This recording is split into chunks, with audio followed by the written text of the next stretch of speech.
నువ్వు వేస్ట్ గాడివిరా, నువ్వు ఒక ఫెయిల్యూరురా, నువ్వు ఏం చేసినా పనికిరాదా అని చెప్పి ఇంట్లో భార్య అన్న లేకపోతే భర్త అన్న మనుషులు వాళ్ళ గురించి వాళ్ళు ఏమనుకుంటారంటే చాలా తక్కువగా వాళ్ళ గురించి ఆలోచిస్తారన్నమాట. భూమి మీద ఎందుకు నొప్పి పెట్టాడు దేవుడు? గత జీవితాన్ని గురించి మాట్లాడి మనుషులు ఏదో నిన్ను తక్కువగా చేసినప్పుడు అయ్యో నా గతం ఇట్టాడిదా అని నువ్వు బాధపడాలి. నీ తల దించుకోవాల్సిన అవసరం లేదు, నువ్వు తల ఎత్తుకోవాలి. ఎందుకంటే నీ ఒక్కడి కోసం ఇంతమంది జనాలు సృష్టిస్తా, అంతమందిని సృష్టించింది నేనే. వాళ్ళెవరు? నాసికానందరాలు ఊపిరి ఉన్నట్టు వాళ్ళకి భయపడతారు. మనుషులు కష్టపడి పనిచేయడం వల్ల దేవుడి ఆస్తి ఏమన్నా పెరగద్దా? 10 మంది నిన్ను చిన్న చూపు చూసేటప్పుడు, లోకం నిన్ను తక్కువగా చూసేటప్పుడు నువ్వు నీతో చెప్పుకోవాల్సిన మాట ఏంటంటే నా తండ్రి నన్ను ప్రేమిస్తున్నాడు కాబట్టి నేను తలెత్తుకున్నాను. దేవుడు మీ ఆనందం కోసం మిమ్మల్ని చేయలేదు. దేవుడు మిమ్మల్ని ఎవరి ఆనందం కోసం చేశాడంటే ఆయన ఆనందం కోసం చేశాడు. ఆయన పేరు సౌలు. వాళ్ళ ఇంట్లో గాడిదలు తప్పిపోయి ఉంటే, వాళ్ళ ఇంట్లో జంతువులు తప్పిపోయి ఉంటే అవి ఎక్కడున్నాయో కనుక్కోవడానికి వస్తాడనమాట. అయితే ఈ ఊరికి వచ్చినప్పుడు అక్కడ పలానా దైవజనుడు ఉన్నాడు, ఆ దైవజనుడిని అడిగితే మనకి జంతువులు ఎక్కడున్నాయో చెప్తారని చెప్పి ఆ దైవజనుడి దగ్గరకు వచ్చారు. అయితే ఆ దైవజనుడు అప్పుడు దాకా సౌలు మహారాజు కోసం వెయిట్ చేస్తూ ఉన్నాడు. వెయిట్ చేసిన తర్వాత సౌలుకి మాట చెప్తాడు అనమాట, నేను నీ కోసం చాలాసేపటి నుంచి వెయిట్ చేస్తున్నాను, నువ్వు ఇప్పుడు వచ్చావా అని చెప్పి. దేవుడు నిన్ను రాజుగా చేయాలనుకుంటున్నాడు, దేవుడు నిన్ను రాజుగా అభిషేకిస్తున్నాడు అని అంటే ఆయన అసలు నమ్మలేదు. నేను నిజంగా రాజుకి అర్హుడినా అని చెప్పి ఆయనలో ఉండేటువంటి శక్తి సామర్థ్యాన్ని ఆయన నమ్మలేదన్నమాట.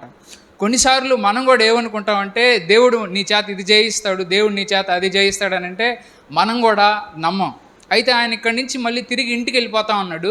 ఇంటికి వెళ్ళిపోయిన తర్వాత ఇంట్లో పెద్దోళ్ళు అడిగారు, వాళ్ళ చిన్న ఆయన అడిగాడు, ఏరా ఎక్కడికి వెళ్ళావు, ఏం చేసావు, సమూయేలు ప్రవక్త నీతో మాట్లాడాడంట కదా, ఏం మాట్లాడాడరా అని అడిగితే ఆయన ఏం చెప్పాడంటే అద్దో మన ఈ జంతువులు ఆడున్నాయి, ఆడికెళ్ళి ఆడుంటాయి పోండి అని చెప్పాడు. ఈయన రాజు చేస్తాడంట దేవుడు అనేది ముఖ్యమైన విషయం. ఆ విషయం చెప్పకుండా ఆయన ఏ విషయం చెప్తాడని అంటే ఇద్దో మన జంతువులు ఆడున్నాయంట, అవి తీసుకోమని చెప్పినాడులే ఆ సమూయేలు ప్రవక్త అన్నాడు. అంటే ఎందుకు వాళ్ళ చిన్నానికి ఎందుకని చెప్పలేదని అంటారు? ఎందుకు చెప్పలేదని అంటే తాను రాజు అవుతాననేటువంటి ఆ యొక్క నమ్మకం అతనికి లేదనమాట. అయితే ఆ పక్క రోజు ఏం జరిగిందంటే సమూయేలు ప్రవక్త జనాలందరినీ కూడా పిలిచాడు. ఆ ముందు రోజే నువ్వు రాజు కాబోతున్నావు, దేవుడు నిన్ను అభిషేకించబోతున్నాడు అని చెప్పి చెప్తాడు. అయితే ఆ పక్క రోజు జనాలందరినీ కూడా పిలిచి జనాలందరి పేరు మీద అక్కడ చీటీలు తీస్తారనమాట. అంటే ఒక్కొక్క వంశం మీద చీటీలు వేస్తారు. ఏ వంశాన్ని అయితే అంటే ఈ చీట్ల విధానమే ఎందుకనంటే ఏ వ్యక్తి పేరైతే చీటీల్లో వస్తుందో ఆ వ్యక్తే దేవుడు నిర్ణయించినటువంటి రాజు అన్నమాట. అయితే ముందు రోజే ప్రవక్త చెప్పాడు, అది ప్రవక్తకి దేవుడికి మధ్య ఉండే డీలింగు. అయితే జనాలకి చెప్పడం కోసం ఈ విధంగా చీట్లు వేసారనమాట. ఆ విధంగా చీట్లు వేసేటప్పుడు ఒక బెన్యామీను వంశం అనేది వచ్చింది. అలా బెన్యామీను వంశం వచ్చినప్పుడు చివరికి ఎవరి పేరు వచ్చిందంటే ఈ సౌలు పేరే వచ్చింది. అప్పుడు ఈయన రెడీగా ఉండాలా వద్దా రాజు అవ్వడానికి? కానీ ఈయన ఎక్కడుంటాడనంటే అసలు ఆ ప్రోగ్రాంకే రాడు. ఆ ప్రోగ్రాంకి రాకుండా ఆడెళ్ళి అక్కడెక్కడో దాంకుంటారు. అరే సౌలు పేరు పడిందే అని చెప్పి అక్కడ ఉండే కొంతమంది కుర్రోళ్ళు వెళ్ళి సౌలుని తీసుకొస్తారు. ఈయన ఎక్కడ ఉంటాడంటే సామాన్ల గదిలో ఉంటాడనమాట. అంటే ముందు రోజు నువ్వు రాజు అవ్వబోతున్నావు అని ఆయన చెప్పినప్పటికీ కూడా ఆ ముందు వాళ్ళని చిన్న ఆయన అడిగినప్పుడు కూడా చెప్పలేకపోయాడు నేను రాజు అవుతాను అనేది. ఎందుకంటే అతనికి నమ్మకం లేదు, నేను రాజుగా అవ్వగలనా లేదనే నమ్మకం లేదు.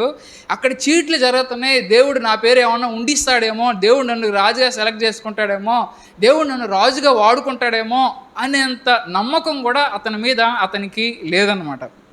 ఇట్లాగే మనం కూడా కొన్నిసార్లు ఎందుకనంటే ఆయన గోత్రం చాలా చిన్న గోత్రం అనమాట, బెన్యామీను గోత్రం. ఈ గోత్రంలో నుంచి వచ్చినటువంటి నన్ను దేవుడు ఎంచుకుంటాడా అనేటువంటిది ఆయన ఎట్లా చూసుకుంటున్నాడంటే చిన్న చూపుతో చూసుకుంటా ఉన్నాడు. బైబిల్లో ఇట్లా మన జీవితంలో జరిగినటువంటి చాలా సంఘటనల వల్ల దేవుడు ఏదన్నా మనకు పని అప్పచెప్పినప్పుడు ఆ పనిని చేయడానికి నేను యోగ్యుడినా కాదానని చెప్పి మన గురించి మనం అనుకుంటా ఉంటాం. మనకు వచ్చేటువంటి బాధలన్నా సరే, ఉదాహరణకి బైబిల్లో శారా అనేటువంటి ఆమె ఉంది, ఆమెకు పిల్లలు లేరు. ఎక్కడికన్నా ఫంక్షన్కి వెళ్ళినప్పుడు బంధువులు అడతారు కదా, ఏమ్మా ఎంతమంది పిల్లలమ్మా అని అంటే అప్పుడు ఆమె ఏం చెప్పాలి? గమ్ముగా తలదించుకొని ఉండాలి. అంటే ఆమె జీవితంలో జరిగినటువంటి లోపం ఏం చేసిందంటే ఆమె ఆత్మ గౌరవాన్ని చంపేసిందన్నమాట. ఇట్లా ఈ సౌలుకి ఆత్మగౌరవం చనిపోయింది. బైబిల్లో ఇర్మియా అని ఆయన ఉన్నాడు, నిన్ను ప్రవక్తగా చేసుకుంటానంటే ఆయనేమన్నాడంటే నేను పిల్లోడిని దేవా, నేనెట్టా అంతమంది పెద్దోళ్ళ ముందు పిల్లోడు మాట్లాడితే ఒప్పుకుంటారా? పిల్లోడు ప్రవక్త అని అంటే ఎవరన్నా వింటారా అని చెప్పి ఆయనకుండే బలహీనత ఏంటంటే ఆయన తక్కువ వయసు తక్కువ అనుభవం కలిగి ఉండడమే అతని బలహీనతగా భావించి అతని యొక్క ఆత్మగౌరవాన్ని తక్కువగా చూసుకుంటూ ఉన్నారండి. ఇట్లాగే మనం కూడా చాలాసార్లు ఏదన్నా ఒక ప్రశ్న అడిగినప్పుడు బైబిల్లో అది నాకు తెలుసో తెలీదో, నేను అనుకున్నది రైటో తప్పో అని చెప్పి మనం చెప్పకుండా ఉంటాం. అంటే ఎవరి మీద ఎవరికి డౌట్ ఉందంటే, మనకి తెలిసింది రైటా తప్పా అనేది ఎవరికి డౌట్ ఉందంటే మనకే డౌట్ ఉంది. నిజంగా నేను అనుకుంటున్నట్టు రైట్ అయినా కొన్నిసార్లు ఈ బటన్ నొక్కితే అది వస్తుందని తెలుసు, అయినా కానీ మనం పక్క వాళ్ళని అడుగుతాం. ఎందుకంటే ఏమైపోద్దో ఏమో అని ఫోన్లో లేకపోతే కంప్యూటర్లో భయంతో. అంటే మన మీద మనకు నమ్మకం లేకపోవడం వల్ల ఏంటంటే ఇతరుల మీద మనం ఎక్కువగా ఆధారపడుతూ ఉంటాం. ఇంకా కొన్నిసార్లు మనకు వచ్చే ఓటములను బట్టి కూడా మనం ఏమనుకుంటాం అంటే, ఇక నేను ఎందుకు పనికిరానేమో అని చెప్పి మనం ఈ విధంగా అనుకుంటూ ఉంటాం. నలుగురిలో తలదించుకొని బ్రతుకుతూ ఉంటాం. ఇవన్నీ దేనికి లక్షణాలు అని అంటే, మనలో ఆత్మ గౌరవం లేకపోవడానికి లక్షణం అన్నమాట. ఏం లేకపోవడానికి లక్షణం? కొంతమంది ఫోటోలు తీసుకునేటప్పుడు కూడా వెనక్కి నిలబడతారు. ఎందుకని? ఫోటోల్లో ముందుండే అంత గొప్పవాడిని కాదులే నేను అనేది, లేకపోతే నాకు అంత అందం లేదులే నేను ఎందుకు పోటీ పడ్డాం అని చెప్పి చాలాసార్లు కొంతమంది ఈ ఆత్మ న్యూన్యత భావం కలిగినటువంటి వాళ్ళన్నా సరే వెనక్కి వెళ్ళి నిలబడతా ఉంటారనమాట. సరే చూడండి, ఈరోజు ఆత్మగౌరవం పెరగాలని అంటే మనం చేయాల్సిన ఒక 7 పనులు నేను చెప్పి ముగిస్తాను. చూడండి, ఆత్మగౌరవం పెరగాలంటే మొట్టమొదటిది మనం గుర్తుంచుకోవాల్సిన విషయం ఏంటంటే, క్రీస్తులో నా విలువని గుర్తించాలి. మొట్టమొదటిది రాసుకోండి. ఏం చేయాలి? క్రీస్తులో నా విలువని గుర్తించాలి. మామూలుగా ప్రపంచంలో మన విలువని ఎవరు కూడా గుర్తించరు. కొంతమంది ఏమనుకుంటారంటే, వాళ్ళకి ఏదన్నా నువ్వు వేస్ట్ గాడివిరా, నువ్వు ఒక ఫెయిల్యూరురా, నువ్వు ఏం చేసినా పనికిరాదా అని చెప్పి ఇంట్లో భార్య అన్నా లేకపోతే భర్త అన్నా మనుషులు వాళ్ళ గురించి వాళ్ళు ఏమనుకుంటారంటే చాలా తక్కువగా వాళ్ళ గురించి ఆలోచిస్తారన్నమాట. అంటే వాళ్ళకి అంత అసలు విలువే లేదు అన్నట్టు, సమాజంలో వాళ్ళకంటూ అసలు ఎవరు విలువ ఇవ్వరు అన్నట్టుగా వాళ్ళ గురించి వాళ్ళు అనుకుంటూ ఉంటారు. అయితే మనం మొట్టమొదటి తెలుసుకోవాల్సిన విషయం ఏంటంటే, మనకు జనాలు ఇచ్చే విలువ కాదు కావాల్సింది, ఎవరిచ్చే విలువ కావాలనంటే దేవుడిచ్చే విలువ కావాలి. ఎవరి విలువ కావాలి? అందుకే మనం మొదటి పాయింట్ ఏమి రాసుకున్నాం అంటే, క్రీస్తులో నా విలువ ఏంటనేది తెలుసుకోవాలన్నమాట. మనకి ఎంత విలువ ఉంది, దేవుడి దృష్టిలో మనకి ఎంత విలువ ఉంది. ఉదాహరణకి ఒక మట్టిని, ఆ బయట ఉండే మట్టిని ఒక చిన్న కవర్లో కట్టి, ఈ కవర్ 100 రూపాయలు అంటే ఎంతమంది కొనుక్కుంటారు? ఒక ట్రాక్టర్ లోడ్ మట్టికైతే విలువ ఉంటుంది, కానీ ఒక ప్యాకెట్ మట్టికైతే విలువ ఉండదు. ఒక్క టమాటాని తీసుకొచ్చి ఒక్క టమాటా 100 రూపాయలు అని అంటే ఎవరు కొనుక్కుంటారు? అంటే అంత విలువ ఇస్తారా మీరు ఒక్క టమాటాకి? ఒక్క టమాటాకి అంత విలువరు, ఒక గుప్పెడు మట్టికి మీరు అంత విలువరు. అయితే ఒక వ్యక్తికి అంటే నీకు ఎంత విలువ ఇవ్వాలి అని దేవుడు ఆలోచిస్తే, నీ యొక్క విలువని భూమి మీద ఉండే మనుషులు గుర్తించకపోయినా ఎవరు గుర్తించారనంటే దేవుడు గుర్తించాడు.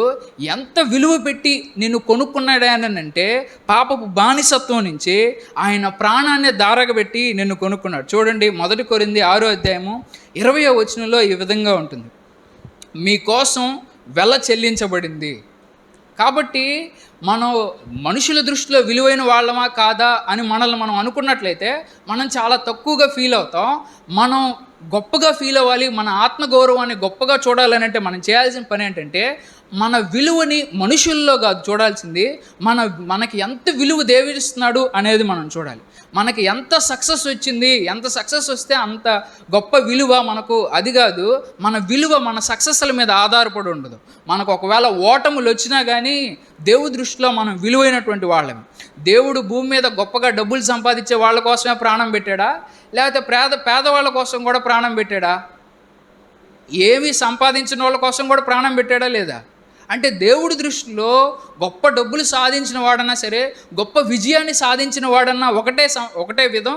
అదేవిధంగా అసలు ఏ పని చేయకుండా బద్ధకస్తుడుగా కూర్చొని ఎప్పుడు ఫెయిల్యూర్లే చూస్తున్నటువంటి వాడికి కూడా అదే విలువ ఇచ్చాడనమాట దేవుడి దృష్టిలో.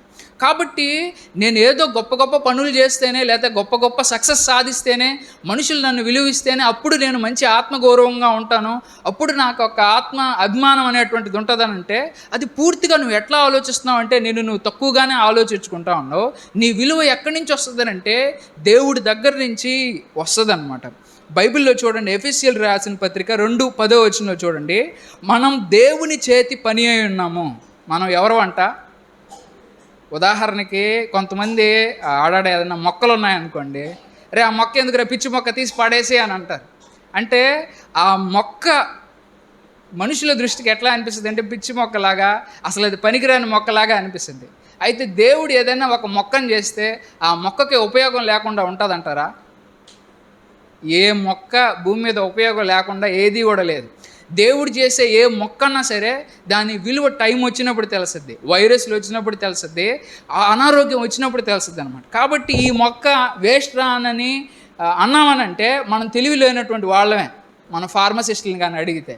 కాబట్టి ప్రతి మొక్క విలువైనదే. అట్లాగే మన గురించి కూడా ఆఫ్టర్ ఆల్ ఒక మొక్కని ఎవరైతే చేశారో మనల్ని కూడా ఎవరు చేశారు? మనం దేవుని చేతి పని అయి ఉన్నాము. అంటే ఇప్పుడు మనల్ని దేవుడు చేశాడు కాబట్టి మనం కూడా విలువ లేకుండా ఉంటామా? మనుషులు ఏ విధంగా అయితే ఆ మొక్క తీసేరా దాన్ని కొట్టిరా అని ఎట్లా అంటారో మనల్ని కూడా కొన్నిసార్లు జనాలు చీప్గా మాట్లాడతారు, చులకనగా మనల్ని చూస్తారు. అయితే ఆ సమయంలో వాళ్ళు అనే మాటలు నిజం అనుకుంటే దేవుడి యొక్క ఇప్పుడు మీరన్నా సరే ఏదన్నా ఒక పని చేస్తున్నారు, అర్థం పర్థం లేకుండా ఏ పనన్నా చేస్తున్నారా మీరు? చెప్పండి.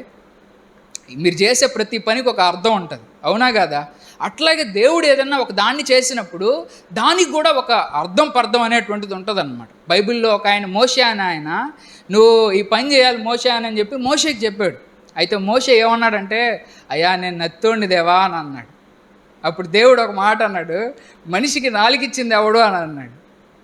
అంటే అతన్ని నెత్తిగా చేసింది ఎవరు? మనం దేవుని చేతి పని అయి ఉన్నాం. మనల్ని చేసింది ఆయనే. మన మొక్క మీద ముళ్ళులు ఉన్నా కానీ ఆ మొక్కకంటూ ఒక విలువ ఉంది. మన నాలికి నత్తున్నా కానీ దానికంటూ ఒక విలువ ఉంది. మన చర్మం మీద ముదురు కలర్ ఉన్నప్పటికీ కూడా దానికంటూ ఒక విలువ ఉంది. మనం దేవుడి చేతి పని అయి ఉన్నాం. మనం పొట్టిగా ఉండొచ్చు, కానీ పొట్టిగా ఉన్నవాళ్ళని కూడా దేవుడు బైబిల్లో వాడుకున్నాడు. కాబట్టి మనం దేవుడి చేతి పని, నన్ను ప్రత్యేకంగా సృజించాడు. జనాలు నన్ను నల్లగా ఉన్నామని తక్కువగా చూడడం కాదు, జనాలు నన్ను పొట్టిగా ఉన్నాడని తక్కువ చూడడం కాదు. నేను దేవుడి దృష్టిలో నా విలువ ఎంత, దేవుడి చేత నేను చేయబడ్డాను అంటే ఎంత అమూల్యమైన వాడిని. దేవుడి చేతిలో రూపించబడిన నేను ఏ ఉపయోగం లేకుండా ఉంటానా? అసలు నువ్వు దేనికి పనికిరావురా, ఒక్క పనికి పనికిరావురా నువ్వా అని ఇంట్లో పెద్దవాళ్ళు అన్నారు అనుకోండి, బాధపడబల్లా. ఎందుకంటే వాళ్ళకి తెలియదు నీ యొక్క విలువ ఎవరికి తెలుసు అంటే దేవుడికి మాత్రమే తెలుసు అన్నమాట. ఇంకా బైబిల్లో ఏమని చెప్తా ఉన్నారంటే చూడండి, ఆదికాండం 1వ అధ్యాయం 27వ వచనంలో ఈ విధంగా ఉంటుంది, దేవుడు తన స్వరూపంలో మనిషిని సృష్టించాడు. ఎవరి స్వరూపంలో మనిషిని సృష్టించాడంట?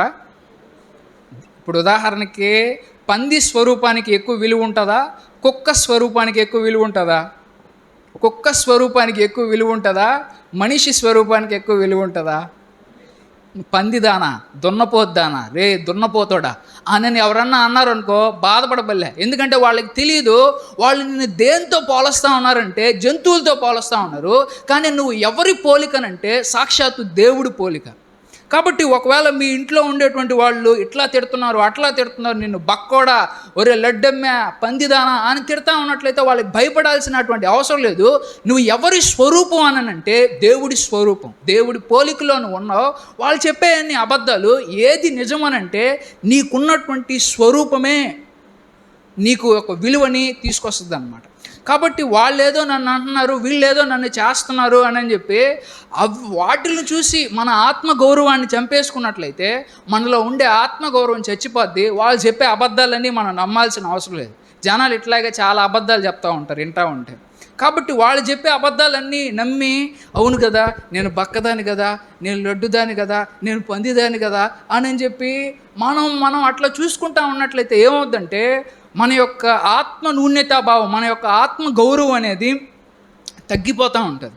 ఇంకొన్నిసార్లు మనల్ని గురించి మనం ఏమనుకుంటామనంటే, కొన్నిసార్లు అంటే నేను ఏది చేయట్లేదు కదా, దేవుడు నన్ను నిజంగా ప్రేమిస్తున్నాడా లేదా, అసలు దేవుడికి నేనంటే ఇష్టం ఉంటుందా లేదా అని చెప్పి మనం అనుకుంటూ ఉంటాం. అయితే ఒకసారి చూడండి, ఒక ప్రశ్న అడుగుతాను. మనుషులు కష్టపడి పనిచేయడం వల్ల దేవుడి ఆస్తి ఏమన్నా పెరగద్దా? ఒక వ్యక్తి ఏమో బాగా కష్టపడి పని చేస్తున్నాడు, భూమి మీద మనుషులందరూ కష్టపడి పని చేస్తున్నారు. కష్టపడి పని చేయడం వల్ల దేవుడికి ఏదన్నా ఆస్తి పెరుగుతుందా? కాబట్టి అబ్బా వీళ్ళు ఎక్కువ కష్టపడిన ఆస్తి పెంచుతున్నారని చెప్పి కష్టపడే వాడికేమో ఎక్కువ విలువ ఇవ్వడు దేవుడు. ఎందుకంటే ఈ భూమి మీద ఉన్నదంతా కాన్స్టెంట్గా ఉంటుంది. ఈ భూమి మీద ఉన్నదంతా ఆయనదే. ఈ భూమి మీద ఉన్నది ఏది కూడా పెరగదు. పెంచాలన్నా తగ్గించాలన్నా అది ఆయన విషయమే. కాబట్టి భూమి మీద ఎవడో ఒకడు ఎక్కువ కష్టపడతా ఉన్నాడు కాబట్టి దేవుడు వాడినే ఎక్కువ ప్రేమిస్తాడు. నేను అసలు ఏం పెద్ద కష్టపడడం లేదు, నన్నేం ప్రేమించడానంటే అది పూర్తిగా అమాయకత్వం. ఆ వ్యక్తి కష్టపడిన మాత్రాన దేవుడికి ఏం ఆస్తులు ఏం పెరగవు. ఎవరు ఆస్తులు పెరుగుతాయి అంటే వాళ్ళ ఆస్తులు పెరుగుతాయి. వాళ్ళు వాళ్ళ కోసం కష్టపడుతున్నారు కానీ దేవుడి కోసం ఏమీ కష్టపడడం లేదనమాట. ఉదాహరణకి మనం ఒకసారి ఆలోచించండి. దేవుడు మన కాళ్ళ మీద మనం నిలబడాలి అని కోరుకుంటాడా? చెప్పండి ఈ ప్రశ్నకి అన్న సమాధానం. దేవుడు మన కాళ్ళ మీద మనం నిలబడాలని కోరుకుంటాడా? దేవుడు ఏమని కోరుకుంటాడంటే ఆయన మీద ఆధారపడాలని కోరుకుంటాడు. దేవుడు కష్టపడి సంపాదించే వాడికంటే దేవుడు ఎవరు ఎక్కువ ఆనందాన్ని తీసుకొస్తారనంటే, ఏ కష్టం చేయకుండా ఒకవేళ ఎవరైనా దేవుడి మీద ఆధారపడినట్లే, అంటే కష్టమే చేయకుండా అని కాదు, వాళ్ళ కష్టాల్లో వాళ్ళ బలహీనతల్లో ఎవరైతే దేవుడి మీద ఆధారపడతారో వాళ్ళంటే దేవుడికి ఇష్టం. కానీ కష్టపడి తన కాళ్ళ మీద బ్రతికేవాడంటే దేవుడికి ఇష్టం ఉండదు. ఎందుకనంటే వాడు దేన్ని నమ్ముతున్నాడంటే వాడి కండబలాన్ని నమ్ముకుంటున్నాడు. వాడి గుండె బలాన్ని, వాడి యొక్క ధైర్యాన్ని, లేకపోతే వాడికి ఉండేటువంటి బలాన్ని, వాడికి ఉండే మనుషుల్ని, అతనికి ఉండేటువంటి జ్ఞానాన్ని నమ్ముకుంటున్నాడు. కానీ అసలు అతను దేవుడిని నమ్ముకోవడం లేదు. కాబట్టి ఈ భూమి మీద ఉండే వ్యక్తులు అంత గొప్ప గొప్ప సక్సెస్ సాధిస్తూ ఉన్నారు. వాళ్ళ వ్యాపారాలు కోట్లలో విస్తరిస్తూ ఉన్నాయి. వాళ్ళు నిజమైన గొప్పవాళ్ళు, మేధావులు అని అనుకుంటే పూర్తిగా పప్పులో కాలేసినట్లే. దేవుడి దృష్టిలో వాళ్ళందరూ చాలా చీప్ వాళ్ళు. కాబట్టి మన విలువ అనేది మనకున్నటువంటి ఆస్తులు, మనం పెంచుకున్నటువంటి వాటిని బట్టి ఆధారపడదు. ఎందుకనంటే వాళ్ళకున్న విస్తారమైన ధనం ద్వారా దేవుణ్ణి ఆధారం చేసుకోవడమే మానేస్తారు. కాబట్టి వాళ్ళు ఎక్కువ ఆస్తి సంపాదించినంత మాత్రాన్ని దేవుడి ఆస్తులు ఏం పెరగవు. దేవుడి ఆస్తులు ఎప్పుడు కూడా కాన్స్టెంట్గానే ఉంటాయి. ఒకవేళ నేను ఏ ఆస్తి సంపాదించలేకపోతున్నాను, నేను ఏ పని చేయలేకపోతున్నానంటే నువ్వేం దేవుడి దృష్టిలో తక్కువైన వాడువు కాదు. నువ్వు ఎవరనంటే గొప్ప ఆస్తి సంపాదించే వాడికంటే కూడా నువ్వే దేవుడికి ఎక్కువ ఇష్టం. ఎందుకంటే నీ కష్టంలో నువ్వే దేవుడి మీద ఎదురు చూస్తావు కాబట్టి, నీ కష్టంలో నువ్వే దేవుడి దగ్గరకు వచ్చి సాయం అడతావు కాబట్టి, దేవుడికి గొప్ప ధనవంతుల కంటే కూడా ఎవరు గొప్పగా కనిపిస్తారనంటే ఆయనకి ఎవరు ఎక్కువ ఆనందాన్ని తీసుకొస్తారనంటే ఆయన వాళ్ళే ఆనందాన్ని తీసుకొస్తారు. ఒక్కోసారి మా ఇంట్లో కోడి పిల్లలు ఉంటాయి. కోడి పిల్లల్లో పెద్ద కోడి పిల్లలు ఉంటాయి, చిన్న పిల్లలు కూడా ఉంటాయి. పెద్ద కోళ్ళు ఏం చేస్తాయనంటే ఆహారం పెట్టినప్పుడు పెద్ద కోళ్ళు వెళ్ళి బలం ఉంటాయి కాబట్టి వెళ్ళి పొడుచుకొని తింటాయి. అయితే చిన్న కోడి పిల్లలు వెళ్ళి పొడుచుకొని తినలేవు, అంత బలం ఉండదు వాటికి. అప్పుడు ఏం చేస్తాయంటే తెలివిగా ఒకవేళ వాటికి తౌడు పెట్టినా, వాటికి గింజలు వేసినా ఇంకా అక్కడికి వెళ్ళవు. ఎందుకంటే నాకు వాటితో పోట్లాడి కొట్టుకునే అంత శక్తి నాకు లేదు. నాకున్న ఒకే ఒక్క దిక్కు ఎవరనంటే మా ఓనరు. కాబట్టి నేను వాటికి ఆహారం పెట్టేసి అటు వెళ్ళిపోయిన తర్వాత నేను ఎక్కడికి వెళ్తే అక్కడికి వస్తాయి. ఇప్పుడు చెప్పండి, నాకు ఏ కోడి పిల్లలంటే ఎక్కువ ఇష్టం? తన ఆహారాన్ని తెచ్చుకోలేనటువంటి కోడి పిల్లలు, ఆ చిన్నపిల్లలంటే ఎక్కువ ఇష్టమా? తన ఆహారాన్ని సంపాదించుకొని తన కాళ్ళ మీద నిలబడే ఆ పెద్ద కోడి అంటే ఇష్టమా నాకు? దేవుడికి మీరు చేసే కష్టం వల్ల ఆస్తులు ఏం పెరిగిపోవు. దేవుడు మీ ఆనందం కోసం మిమ్మల్ని చేయలేదు. దేవుడు మిమ్మల్ని ఎవరు ఆనందం కోసం చేశాడంటే ఆయన ఆనందం కోసం చేశాడు. ఎవరు ఆయనకి ఎక్కువ ఆనందాన్ని తీసుకొస్తారంటే వాళ్ళ కాళ్ళ మీద నిలబడే వాళ్ళకంటే కూడా వాళ్ళ కాళ్ళ మీద వాళ్ళు నిలబడనాలి వాళ్ళే ఎక్కువ ఆనందాన్ని తీసుకొస్తారు. చూడు, వీడికి వచ్చిన కష్టం ద్వారా నా దగ్గరికి వచ్చాడు, నేను అతను గమనించాడు అని చెప్పి దేవుడు మురిసిపోతాడు అనమాట అతనికి వచ్చేటువంటి బలహీనతను బట్టి. కాబట్టి దేవుడు ఈ భూమి మీద ఏదో గొప్ప గొప్ప పనులు చేస్తేనే అప్పుడు నేను గొప్పవాడిని అనుకుంటే పూర్తిగా అబద్ధం. అది దేవుడి దృష్టిలో పూర్తిగా ఆపోజిట్. అందుకే యేసు ప్రభు ఏమన్నాడంటే పేదలైన మీరు ధన్యులు అని అన్నాడు. ఎందుకు ధన్యులు? దుఃఖిస్తున్న మీరు ధన్యులు అని అన్నాడు. ఏడుస్తున్న మీరు ధన్యులు అని అన్నాడు. ఎందుకన్నాడంటే వీళ్ళకుండే నీతి తప్పుల్లో వీళ్ళు ఎవరి దగ్గరకు వస్తున్నారంటే దేవుడి దగ్గరకు వస్తున్నారు. దేవుడికి ఆనందం ఆయన చేసిన యావత్ సృష్టిలో ఈ గొప్పల వాళ్ళు రావట్లేదు, ఈ ఏడ్చే వాళ్ళ వల్ల వస్తుంది. ఆ ఏడ్చే వాళ్ళు దీనంగా దేవుడి దగ్గరకు వచ్చి దీనంగా అమాయకపు మొహాలతో దేవుడి దగ్గర చూసినప్పుడు వాళ్ళ వల్ల దేవుడికి ఎంతో ఆనందం కలుగుతుంది. ఇప్పుడు రేపు పొద్దున మీకు ఉదాహరణకి ఒక కుంటోడు ఉన్నాడు, మీకు 2 కొడుకులు పుట్టాడు. ఒకడేమో కుంటు కొడుకు పుట్టాడు, ఒకడేమో బాగా మంచి ఆరోగ్యంతో పుట్టేటువంటి కొడుకు పుట్టాడు. మంచి ఆరోగ్యంతో పుట్టే కొడుకు తన జాబ్ ఆయన చేసుకుంటున్నాడు, తను సంపాదిస్తున్నాడు. ఒకడేమో తన కాళ్ళు లేనటువంటి వాడు తన కాళ్ళ మీద తాను నిలబడలేక ఉన్నాడు. మీరు ఇద్దరిలో ఎవరిని ఎక్కువ ప్రేమిస్తారు? ఆరోగ్యం అంతా బాగుండని ప్రేమిస్తారా, కుంటోడిని ఎక్కువ ప్రేమిస్తారా? కుంటోడిని ఎక్కువ ప్రేమిస్తారు. ఎందుకనంటే వాడు బలహీనుడు. కాబట్టి దేవుడు ప్రేమ ఎవరికి ఎక్కువ ఉంటుందనంటే భూమి మీద గొప్పలు సాధించినటువంటి వాళ్ళకి, ఎక్కువ డబ్బులు సాధించిన వాళ్ళ మీద కంటే కూడా ఎవరి మీద ఆయన ప్రేమ ఎక్కువగా ఉంటుందనంటే దరిద్రుల మీదే ఎక్కువ ప్రేమ ఉంటుంది. వాళ్ళ కాళ్ళ మీద వాళ్ళు నిలబడలేనటువంటి వాళ్ళ మీదే ప్రేమ ఉంటుంది అన్నమాట. ఒకవేళ మీరు ఆస్తి పంపకాలు చేశారనుకోండి, ఎవరికి ఎక్కువ ఆస్తి ఇస్తారు? బాగుండే కొడుకు ఎక్కువ ఆస్తి ఇస్తారా? కుంటోళ్ళకి ఎక్కువ ఆస్తి ఇస్తారా? పరలోక రాజ్యంలో ఎవరికి ఎక్కువ ఆస్తి ఉంటుందంటే భూమి మీద దరిద్రులుగా పుట్టిన వాళ్ళకే ఎక్కువ ఆస్తి ఉంటుంది. భూమి మీద అంగవైకల్యంతో పుట్టినటువంటి వాళ్ళకే ఎక్కువ ఆస్తి ఉంటుంది. భూమి మీద వాళ్ళ బలహీనతల్లో దేవుడి దగ్గర ఎదురు చూసిన వాళ్ళకే ఎక్కువ ఆశీర్వాదం ఉంటుంది. అందుకే దేవుడు అన్నాడు, నీతి నిమిత్తం దుఃఖపడుతున్న మీరు ధన్యులు, బీదలైన మీరు ధన్యులు, దుఃఖపడుతున్న మీరు ధన్యులు, ఏడుస్తున్న మీరు ధన్యులని పూర్తి ఆపోజిట్లో ఆలోచించి చెప్పాడు అనమాట. కారణం ఏంటంటే యావత్తు సృష్టిని చేసింది మీ కాళ్ళ మీద మీరు నిలబడండిరా అని చెప్పడం కోసం కాదు. దేవుడు మనల్ని చేయాలనుకుంటే సూపర్ మ్యాన్ లాగా చేయొచ్చు, బ్యాట్మ్యాన్ లాగా చేయొచ్చు, స్పైడర్ మ్యాన్ లాగా చేయొచ్చు. ఎందుకు చేయలేదు? అంత బలవంతుల్లాగా ఎందుకు చేయలేదు? దేవుడికి చేయడం చేతగా కాదు. పరలోక రాజ్యంలో ఒకవేళ మనం వెళ్తే గొప్ప శక్తులు ఇవ్వచ్చామో తెలియదు మనకు. కానీ ఎందుకు మనకు అట్లా చేస్తున్నాడనంటే మన బలం మీద మనం ఆధారపడాలి. దేవుడు ప్లాన్ ఇస్తే, ఉదాహరణకు ఒక కుర్రపిల్లాడు అనుకోండి, నా అంత వయసున్న కుర్రపిల్లకాయలు ఎవరైనా సరే పెద్ద జ్ఞానం ఉండదు, పెద్ద అనుభవం ఉండదు, పెద్ద సర్కిల్ ఏం ఉండదు, కానీ ఒంట్లో శక్తి మాత్రమే ఉంటుంది. కానీ ఇతనికి ఉండే బలహీనతలన్నీ ఇవన్నమాట. పెద్ద జ్ఞానం ఉండదు, పెద్ద తెలియదు, అమాయకంగానే ఉంటాడు వయసులో ఉన్నటువంటి వాడు. కానీ ఒక 50 సంవత్సరాలు వచ్చిన తర్వాత ఏమవుద్ది? అనుభవం వస్తుంది, జ్ఞానం వస్తుంది, సర్కిల్ కూడా పెరగద్ది, 10 మంది మనుషులు తెలుస్తారు, కానీ ఒంట్లో బలం ఉండదు. ఎందుకని ఆ టైం ఒంట్లో బలం తీసేసాడు? ఒకవేళ ఆ టైంలో కానీ ఒంట్లో బలం ఉండిందంటే చుట్టుపక్కల ఉండే వాళ్ళందరిని లెక్క చేయడు 50 ఏళ్ళ సంవత్సరాల్లో. ఎందుకని? ఇప్పుడు అతనికి జ్ఞానం వచ్చేసింది, డబ్బు వచ్చేసింది, అతనికి సర్కిల్ పెరిగింది. ఈ టైంలో అతనికి ఇచ్చాడంటే ఎక్కువ మంది గొడవలు చేస్తారు. కాబట్టి చూడండి, దేవుడు ప్రతి ఏజ్లో పెట్టాల్సిన బలహీనలు ఆ ఏజ్లో ఎందుకు పెట్టాడంటే ప్రతి వయసులో మనుషులు ఆయన మీద ఆధారపడాలని ఆయన చేశాడు అన్నమాట. అయితే చూడండి, భూమి మీద దేవుడు పని ఎందుకు చేశాడు? దేవుడు భూమి మీద మనిషి పని చేయమని చెప్పాడు. అసలు ఎందుకు పని చేయమన్నాడు? మన పొట్ట మనం పోషించుకోవడానికా? అసలు దేవుడు పని ఎందుకు చేశాడు? పని ఎందుకు చేశాడంటే మన పొట్ట మనం పోషించుకోవడానికి కాదు. దేవుడు పని ఎందుకు చేశాడనంటే నువ్వు దేవుణ్ణి ఎంత ప్రేమిస్తున్నావో తెలుసుకోవడం కోసం, నీకు బోరు కొట్టకుండా ఉండడం కోసం పని అప్పచెప్పాడు. నువ్వు సాటి వ్యక్తిని ఎంతగా ప్రేమిస్తున్నావో తెలుసుకోవడం కోసం, నువ్వు సాటి వ్యక్తి పట్ల నువ్వు చూపించే ప్రేమకి ఒక కొలమానంగా పనిని దేవుడు అప్పచెప్పాడే కానీ నీ పొట్ట నువ్వు పోషించుకోవడం కోసంగా దేవుడు పని అయితే ఇవ్వలేదన్నమాట. ఒకవేళ ఎవరన్నా సరే బైబిల్ ప్రకారంగా వాళ్ళ పొట్ట వాళ్ళు పోషించుకోవడానికి పని చేస్తే వాళ్ళు స్వార్థపరులు. వాళ్ళు ఎవరి కోసం పనిచేయాలంటే సాటి వ్యక్తి మీద ప్రేమతో చేయాలి, సాటి వ్యక్తి దేవుడి మీద గౌరవంతో పనిచేయాలన్నమాట. పరలోక రాజ్యంలో ఆకలి ఉండదు. ఎందుకు ఉండదు? ఎందుకంటే అక్కడ మనిషిలో స్వార్థం ఉండదు కాబట్టి ఆకలి అనే దాన్ని పెట్టాల్సిన అవసరం లేదు దేవుడికి అక్కడ.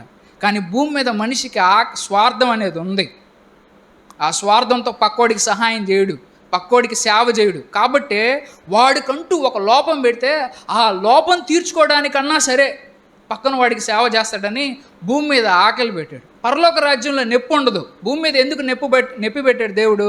భూమి మీద ఈ బలంతో తప్పుడు పనులన్నీ చేసి ఇంకా ఎక్కువగా భూమి మీద ఎక్కడ వీడు సాటి వ్యక్తులకి నష్టం కలిగిస్తాడేమోనని చెప్పి భూమి మీద నొప్పి పెట్టాడు.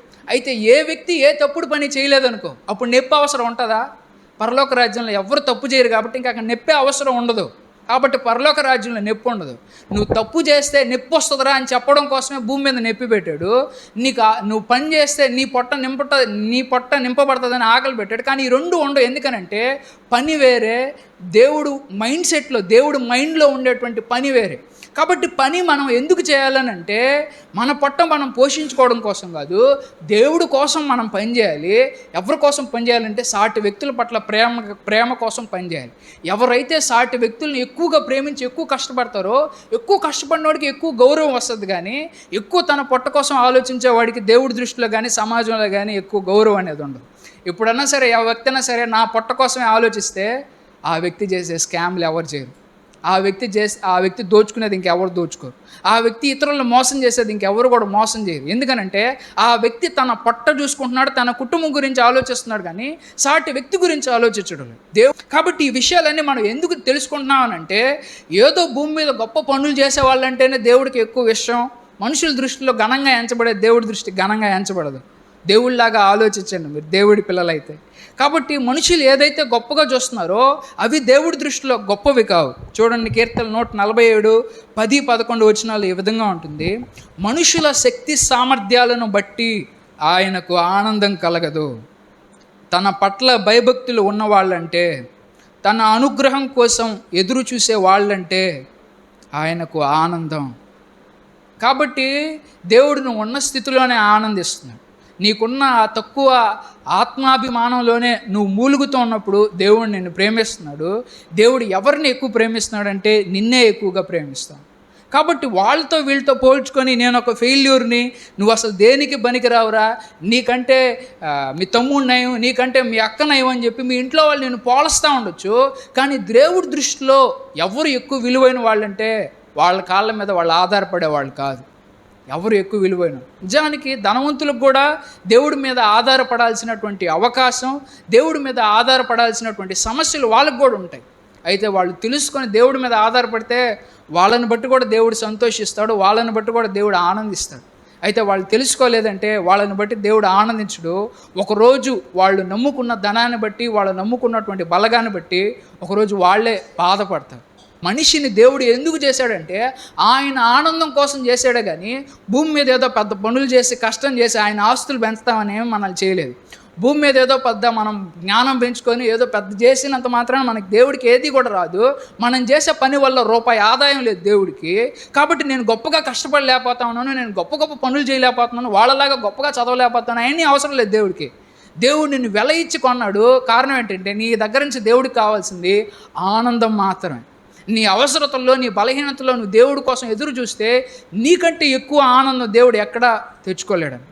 కాబట్టి మొట్టమొదటి నువ్వు గుర్తుంచుకోవాల్సినటువంటి విషయం ఏంటంటే, నేను ఒక ఫెయిల్యూర్ని, నేను ఏం చేయలేకపోతా ఉన్నాను, నేను ఏం చేసినా కలిసి రావడం లేదు, నేను అందరిలాగా అసలు బాగా చదవలేకపోతా ఉన్నాను, నేను అందరిలాగా సంపాదించలేకపోతున్నాను అని నువ్వు బాధపడాల్సిన అవసరం లేదు. దేవుడి దృష్టిలో అవన్నీ విలువైనవి కాదు, అవి మనుషుల దృష్టిలో మాత్రమే విలువైనవి.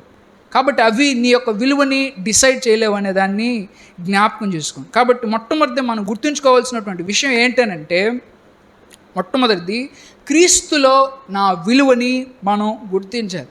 కొన్నిసార్లు బయట ఉండే మనుషులు కూడా మన విలువని గుర్తించరు. ఒకసారి ఇప్పుడు సమూయేలు అని చెప్పాను కదా, ప్రవక్త గురించి చెప్పాను కదా. అయితే ఈ సౌలు అనే రాజు తర్వాత సరిగ్గా పనిచేయడు కాబట్టి దేవుడు ఆయన త్రోసిపుచ్చుతాడు.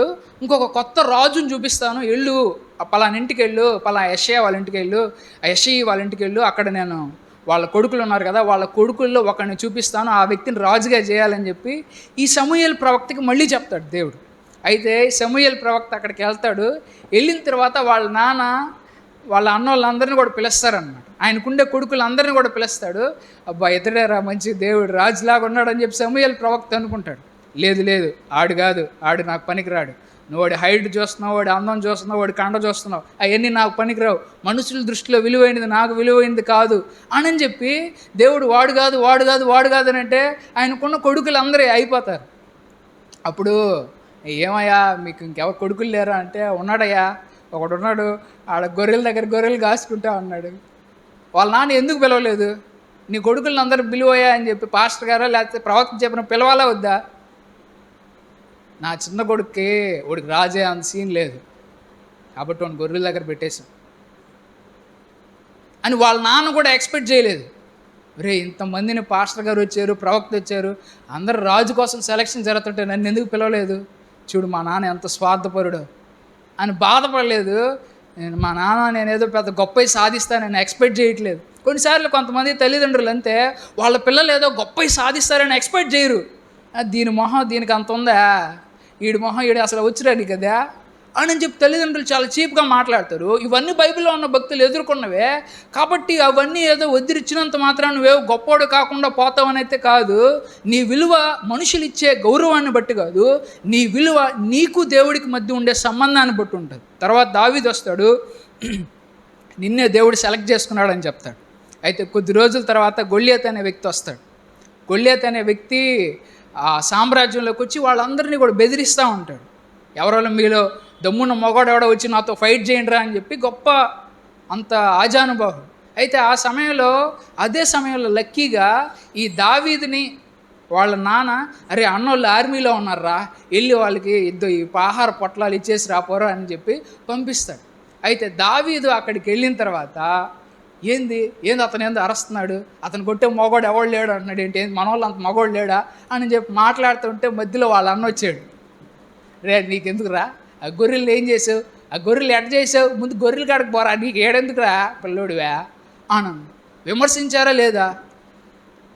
మా అన్న నన్ను తిట్టాడు, నేను ఎందుకని నేను అని ఆయన వెనక్కి తిరగలేదు. ఆయనలో ఉన్న ఆత్మగౌరవం ఏమీ పోగొట్టుకోలేదు. నేను గొల్లియాతుని కొట్టగలను అనే నమ్మకం ఆయనలో ఏమాత్రం కూడా తగ్గలేదు. ఆయనకి దేవుడికి మధ్య ఉండే సంబంధం ద్వారా ఆయన మీద ఆయనకి గౌరవం పెరిగింది.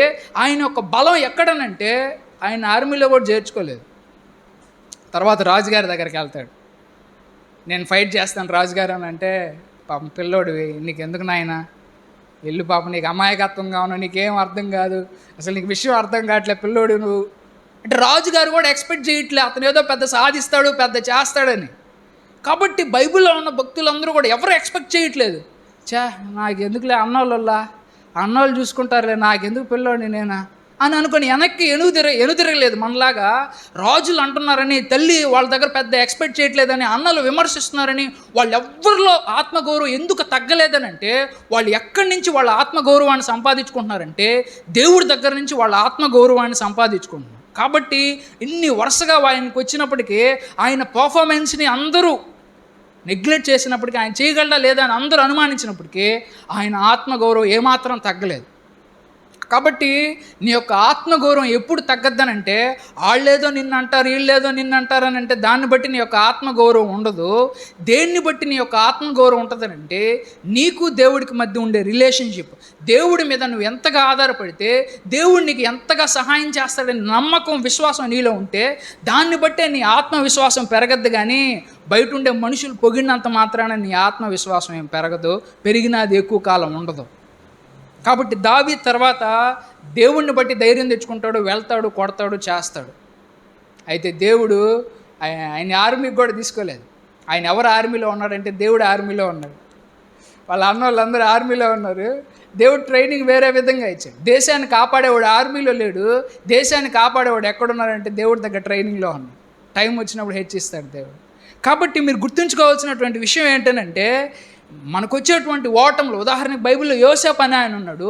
యోసేపు అనే ఆయన నేను ఒక నష్టజాతకుడిని, నేను ఎందుకు అని చెప్పి ఆయన రాజుగారు ఆయనకు ఒక పదవి ఇస్తున్నారు, రాజుగారు ఆయనకు ఒక పని అప్పచెప్తా ఉన్నారు. అయితే ఆయన గత జీవితం అంతా ఎన్నో ఓటములు, ఎన్నో అవమానాలు ఎంతో విధంగా ఆయన చేశారు. అయితే ఆయన ఏమాత్రం కూడా తగ్గకుండా రాజుగారు ఒక పని అప్పచెప్పినప్పుడు నేను చేస్తానని చెప్పి ధైర్యంగా వచ్చాడు. నేను మా అన్నోళ్ళే నన్ను తిరస్కరించారయ్యా, నేను చేసే పని దగ్గర అంతా నాకు దెబ్బలు పడతా ఉన్నాయి, జైల్లో ఉండాలి పరిస్థితి, చిట్టట్టు నాకు ఎందుకయ్యా అంత పెద్ద పని, నన్ను జైలు నుంచి విడిపించండి చాలా అని యోసేపు మాట్లాడలేదు. ఎందుకంటే యోసేపు నమ్మకం ఏంటంటే, తాను ఎంచుకున్న ఆయన గొప్ప వ్యక్తిని చేయడానికి సమర్థుడు కాబట్టి జనాలు అవమానాలు చేసినా, నిందలు చేసినా కానీ ఆయన ఏమాత్రం కూడా తగ్గలేదని. కాబట్టి మొట్టమొదటిది నీకు విలువ ఎక్కడి నుంచి వస్తుందంటే, మనుషుల దగ్గర నువ్వు విలువను ఎత్తుకుంటా ఉంటే నువ్వు చాలా బాధపడతావు, భయపడతావు, వెనక్కి తగ్గిపోతావు, నీ ఆత్మగౌరవం చచ్చిపోద్ది. నువ్వు ఎక్కడి నుంచి నీ యొక్క ఆత్మగౌరవాన్ని ఎత్తుకోవాలంటే, ప్రపంచానికి అర్థం కాని జ్ఞానం దేవుళ్ళో నుంచే, నీ యొక్క దేవుడిలోంచే నీ యొక్క ఆత్మగౌరవాన్ని పెంచుకో. రెండోది నువ్వు తెలుసుకోవాల్సిన విషయం ఏంటంటే, నేనెవరో తెలుసుకోవాలి. నీ యొక్క ఆత్మగౌరవం పెరగాలంటే నువ్వు చేయాల్సిన పని ఏంటి? నువ్వెవరో తెలుసుకోవాలి. నువ్వెవరో తెలుసుకోలేదంటే ఏం చేస్తారంటే జనాలు నువ్వెవరో చెప్తారన్నమాట. నువ్వు ఒక వేస్ట్ గాడివరా అన్నారనుకో, అమ్మ జనాలు నేను ఒక వేస్ట్ గాడిని అంటున్నారని చెప్పి వాళ్ళు చెప్పేవన్నీ కూడా నువ్వు నమ్ముతావు అన్నమాట. కాబట్టి నీకు అసలు నువ్వెవరో తెలియకపోతే జనాలు నువ్వెవరనే చెప్తారనమాట. కాబట్టి అసలు నువ్వు ఎవరు అనేది నువ్వు తెలుసుకోవాలి. నువ్వు తెలుసుకోకపోతే వాళ్ళు వీళ్ళు చెప్పేదంతా ఈయన కన్ఫ్యూజ్ అయిపోతూ ఉంటావు. అయితే బైబిల్లో యేసు ప్రభు గురించి కూడా చూడండి. యేసు ప్రభు గురించి కూడా చాలా మాటలు అన్నారు, చాలా వ్యతిరేకించారు. నిన్ను నువ్వు రక్షించుకోలేకపోతావు అన్న, నువ్వేం రక్షకుడు అయ్యా అని అన్నారు. నిజంగా యేసు ప్రభు రక్షకుడా? ఆయన రక్షించే శక్తిని అనుమానించారు. యేసు ప్రభు దెయ్యాలకి అధిపతి అని అన్నారు. నిజంగా ఆయన దెయ్యాలకి అధిపతా? అంటే ఆయన మాంత్రికుడు అన్నాడు, క్షుద్ర మాంత్రికుడు కాబట్టే మంత్రి దెయ్యాలను ఎల్లగొడుతున్నాడు అని అన్నాడు. నిజంగా అందుకోసం ఆయన దెయ్యాలను ఎల్లగొడుతున్నాడా?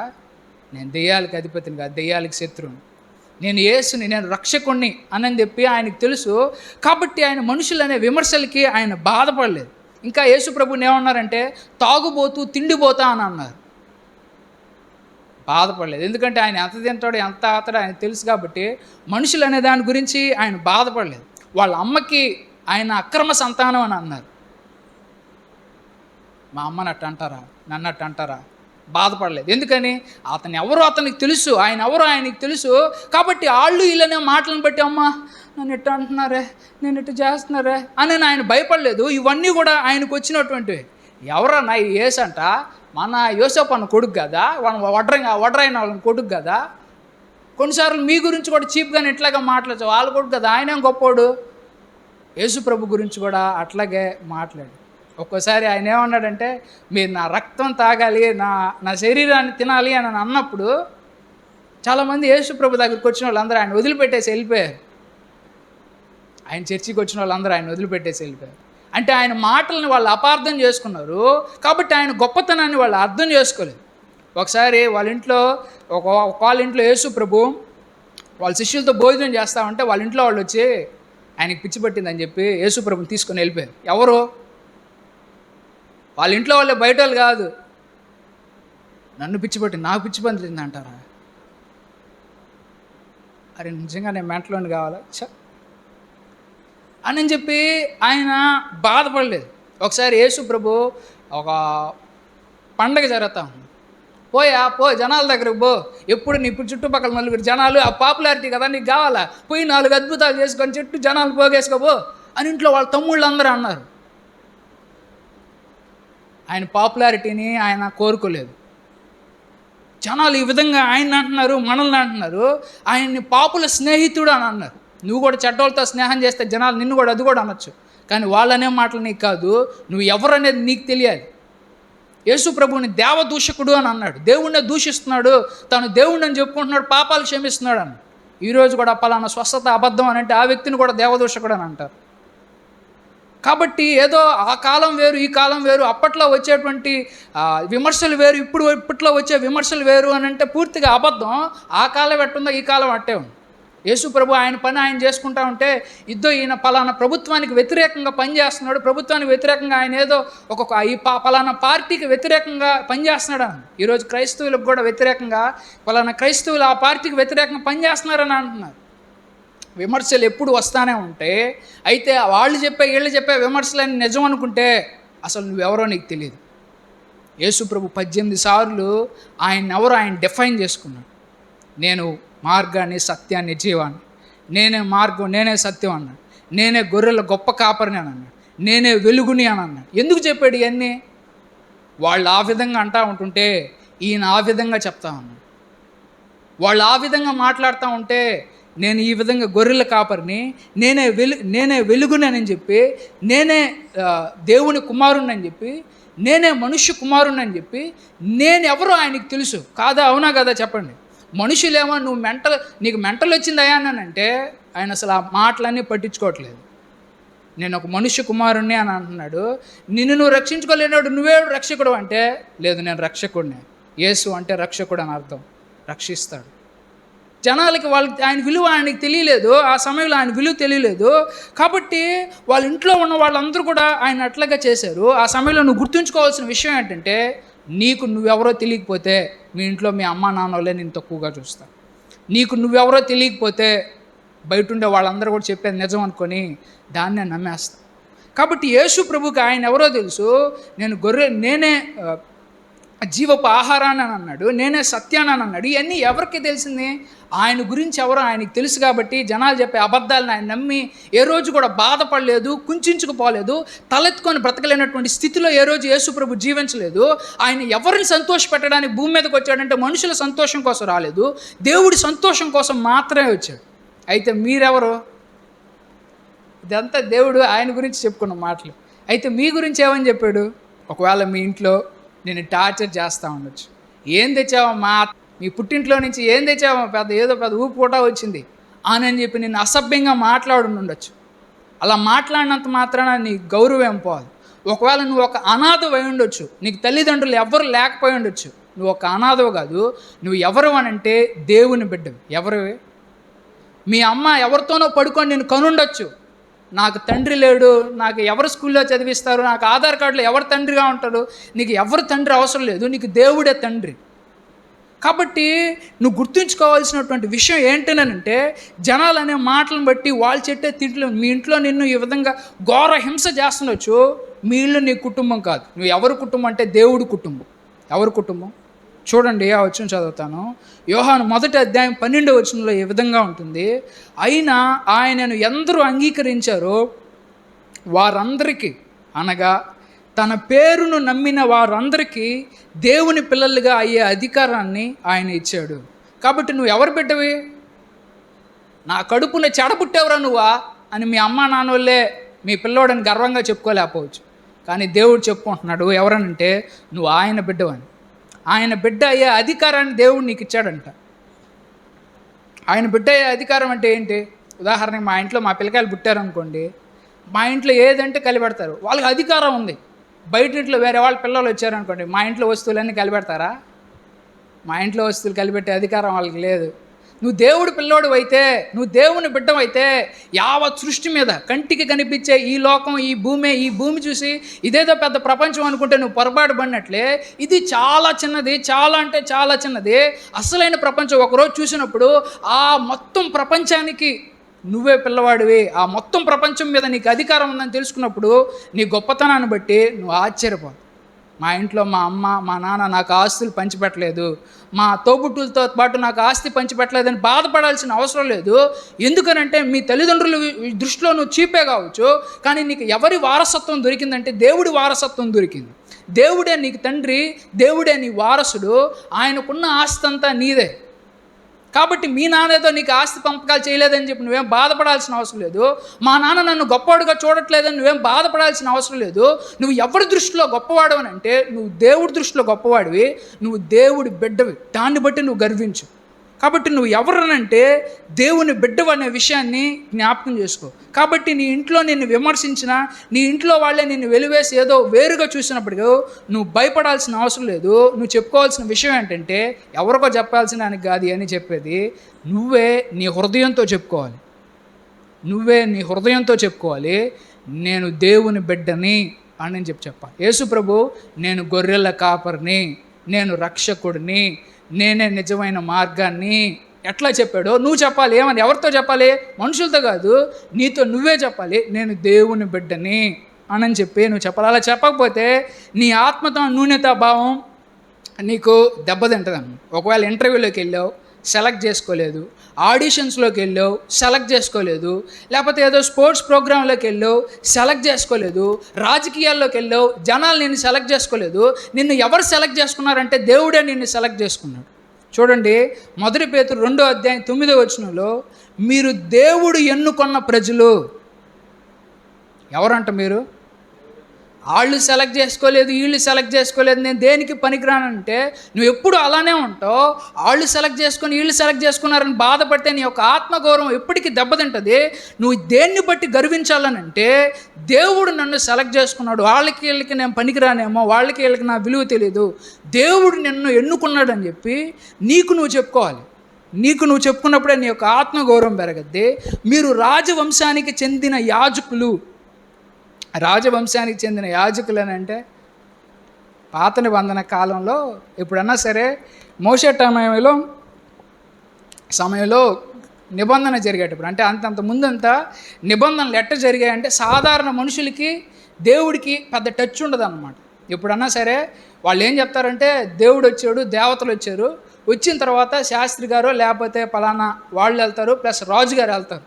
వీళ్ళు వెళ్ళి గుడిలోకి వెళ్తారు, గుడిలో దేవుడు ఉంటాడు, లేకపోతే పలానా స్థలం దగ్గర దేవుడు ఉంటాడు, మీ రాజ్యాన్ని ఎట్లా పాలించాలి, ఏం చేయాలని చెప్పి దేవుడు అన్నా సరే, దేవత అన్నా సరే రాజుగారి దగ్గరకు వచ్చి అగ్రిమెంట్ చేసుకుంటారు అనమాట. నువ్వు ఎటు చేస్తే నేను ఎటు చేస్తాను, నువ్వు ఎటు చేస్తే నేను ఎటు చేస్తానని చెప్పి రాజుగారితో అగ్రిమెంట్ చేసుకుంటారు. సామంత రాజులతో దేవుళ్ళు అగ్రిమెంట్ చేసుకుంటారు. క్రైస్తవత్వంలో కాకుండా మిగిలిన మతాల్లో సంగతి చెప్తాం. అయితే క్రైస్తవత్వంలో సంగతి వేరే, ధర్మశాస్త్రం ప్రకారం సంగతి వేరే. దేవుడు ఎవరితో నిబంధన చేసుకున్నాడంటే ఏ రాజుతో నిబంధన చేసుకోలేదు. మనుషులందరినీ ఇక్కడ రమ్మని చెప్పి అన్నాడు. మోషే మనుషులందరినీ ఇక్కడ రమ్మను, వాళ్ళతోనే నేను నిబంధన చేసుకోవాలి. ఎందుకని? వాళ్ళ మతాల్లో వాళ్ళకి రాజు ఒక్కడే గొప్పడు కావచ్చు, నేను సృష్టించిన ప్రతి బిడ్డ నాకు రాజే, కాబట్టి ప్రతి ఒక్కరిని రమ్మని చెప్పు, వాళ్ళతోనే నా నిబంధన, వాళ్ళతోనే నా అగ్రిమెంట్ అని చెప్పి దేవుడు మొట్టమొదటి 10 ఆజ్ఞలు ఇచ్చేటప్పుడు మనుషులందరినీ పిలిపించాడు. ఎందుకంటే ప్రతి వ్యక్తి దేవుడి దృష్టిలో ఒక రాజు. దాన్నే కొత్త నిబంధనలో ఇదేమన్నాడంటే, మీరు రాజవంశానికి చెందిన యాజకులు. కాబట్టి దేవుడి దృష్టిలో మీరు రాజులు లాంటి వాళ్ళు, దేవుడి దృష్టిలో మీరు యాజకులు. కాబట్టి యాజకులు అంటే దేవుడికి సేవ చేసేవారు. మీరు పవిత్రమైన జనాంగం, మీరు దేవునికి సన్నిహితమైన ప్రజలు, దేవుడికి సమీపంలో ఉండే ప్రజలు. ఒకరోజు యావత్ సృష్టి అంతా నాశనం అయిపోద్ది, మీరు మాత్రమే ఒకరోజు ఊపిరితో బ్రతుకుతారు. కాబట్టి మీరు గుర్తుంచుకోవాల్సినటువంటి విషయం ఏంటంటే, మీరు ఎవరో తెలుసుకోవాలి, దేవుడు మిమ్మల్ని సెలెక్ట్ చేసుకున్నాడు అనే విషయం తెలుసుకోవాలి. నేను దేవుడి చేత ఎంచుకోబడిన బిడ్డని, నేను దేవుని బిడ్డని, దేవుడే నా తండ్రి అని చెప్పి మీరు మీతో చెప్పుకోవాలి. నేను రాజవంశానికి చెందినటువంటి వాడిని అని చెప్పి మీ వంశాన్ని బట్టైనా సరే, మీ కులాన్ని బట్టైనా సరే తక్కువగా చూసినప్పుడు తలదించుకోవాల్సిన అవసరం లేదు. ఎందుకంటే జనాలు చెప్పేది నీ కులం కాదు, జనాలు చెప్పేది నీ మతం కాదు. ఏది నీ మతం అని అంటే, దేవుడు చెప్పేదే నీ మతం, దేవుడు చెప్పేదే నీ గౌరవం, నీ వంశం అన్నమాట. కాబట్టి రాజవంశానికి చెందిన యాజకులు పవిత్రమైన జనాంగం అని చెప్పి ఆయన అంటారు. ఒక్కోసారి మనుషులు వాళ్ళ ఆపోజిట్ పార్టీలో ఎలక్షన్లో గెలిచినా, లేకపోతే ఆపోజిట్ పార్టీ కంపెనీతో కన్నా, లేకపోతే ఆ వ్యాపారంతో కూడా పోటీ పడి ఎక్కువ గెలిచినా కానీ వాళ్ళ మీద సక్సెస్ సాధించానని చెప్పి గొప్పగా అనుకుంటా ఉంటారు. లేకపోతే పలానా స్పోర్ట్స్లో వాళ్ళ మీద జయించాను అన్నా సరే, లేకపోతే పలానా వ్యక్తి కంటే కూడా గొప్ప జాబ్ కొట్టినప్పుడు అన్నా సరే, పలానా శత్రువుని ఓడించినప్పుడు జనాలు ఏమనుకుంటారని అంటే, ఎవరైతే ఇప్పుడు దాకా నేను చెప్పానో ఇవన్నీ చేసిన వాళ్ళు గొప్పోళ్ళు అని లోకం అనుకుంటుంది. కానీ నువ్వు ఏదో చేస్తేనే, ఏదో గొప్పవి సాధిస్తేనే, పలానా వాడిని కొడితేనే నువ్వు గొప్పోడు కాదు, పలానా వాడిని జయిస్తేనే, పలానా రాజ్యాన్ని కొడితేనే నువ్వేదో జయించినట్టు కాదు. దేవుడి దృష్టిలో నువ్వు ఆల్రెడీ జయించేసావు. నువ్వు ఏం జయించావంటే మరణాన్ని జయించేసావు, నువ్వు పాపాన్ని జయించేసావు. చూడండి, ఆ వచనం నేను చదువుతాను. రోమీయులకు రాసిన పత్రిక 8వ అధ్యాయం 37వ వచనంలో, మనల్ని ప్రేమించిన ఆయన ద్వారా సంపూర్ణ విజయాన్ని సాధించాము. ఏమంటున్నాడు? ఇంకా సాధించలేదంటున్నాడా, సాధించారంటున్నాడా? కాబట్టి లోకం దృష్టిలో విలువైన వాటిని గురించి ఆలోచించబాకండి. లోకం దృష్టిలో నువ్వు గొప్పగా చదివి ఏదో పెద్ద సంపాదిస్తేనే నువ్వు గొప్పవాడివి, విజయం సాధించిన వాడివి. ఒకవేళ నువ్వు వాటితో పోల్చుకొని వాళ్ళలాగా నేను అంత సంపాదించలేకపోతున్నాను, ఆ కంపెనీతో పాటు పోటీ పడలేకపోతా ఉన్నాను, వాళ్ళతో పాటు అది చేయలేకపోతున్నానంటే నీలో ఆత్మ నూన్యతా భావం తగ్గిపోద్ది. నువ్వు ఏ విజయాన్ని తెలుసుకోవాలనంటే అంతకు మించినవి, మనుషుల ఊహకు అందనివి నువ్వు జయించావు. ఏవి జయించావనంటే నువ్వు మరణాన్ని జయించావు. ఏవి జయించావంటే నువ్వు పాపాన్ని జయించావు. దేన్ని జయించావంటే నువ్వు భయాన్ని జయించావు. దేన్ని జయించావంటే నువ్వు టెన్షన్ని జయించావు, చింతని జయించావు, నీలో ఉన్న అనుమానాన్ని జయించావు, నీలో శాంతి నెలకొంది. వాళ్ళకి అవన్నీ తెలియదు.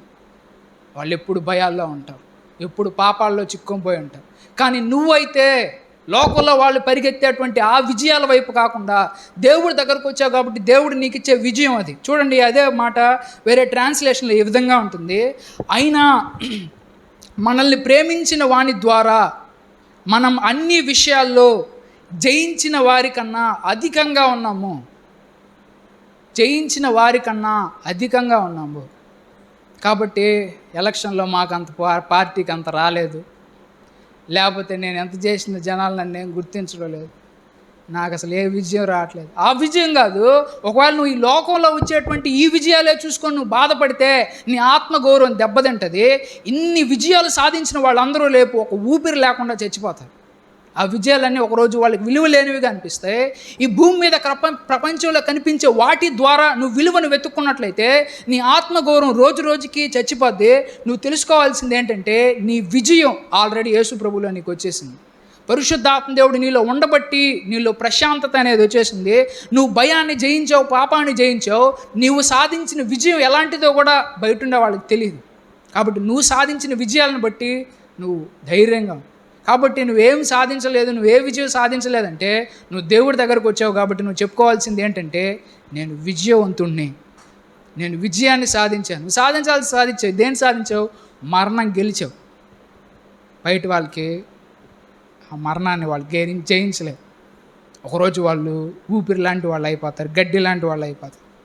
కాబట్టి మీరు జ్ఞాపకం చేసుకో. బైబిల్లో రాహాబ్ అనే వేశ్య ఉంది. ఆమె గతంలో ఆమె వేశ్య, వ్యభిచారం చేసే ఆమె.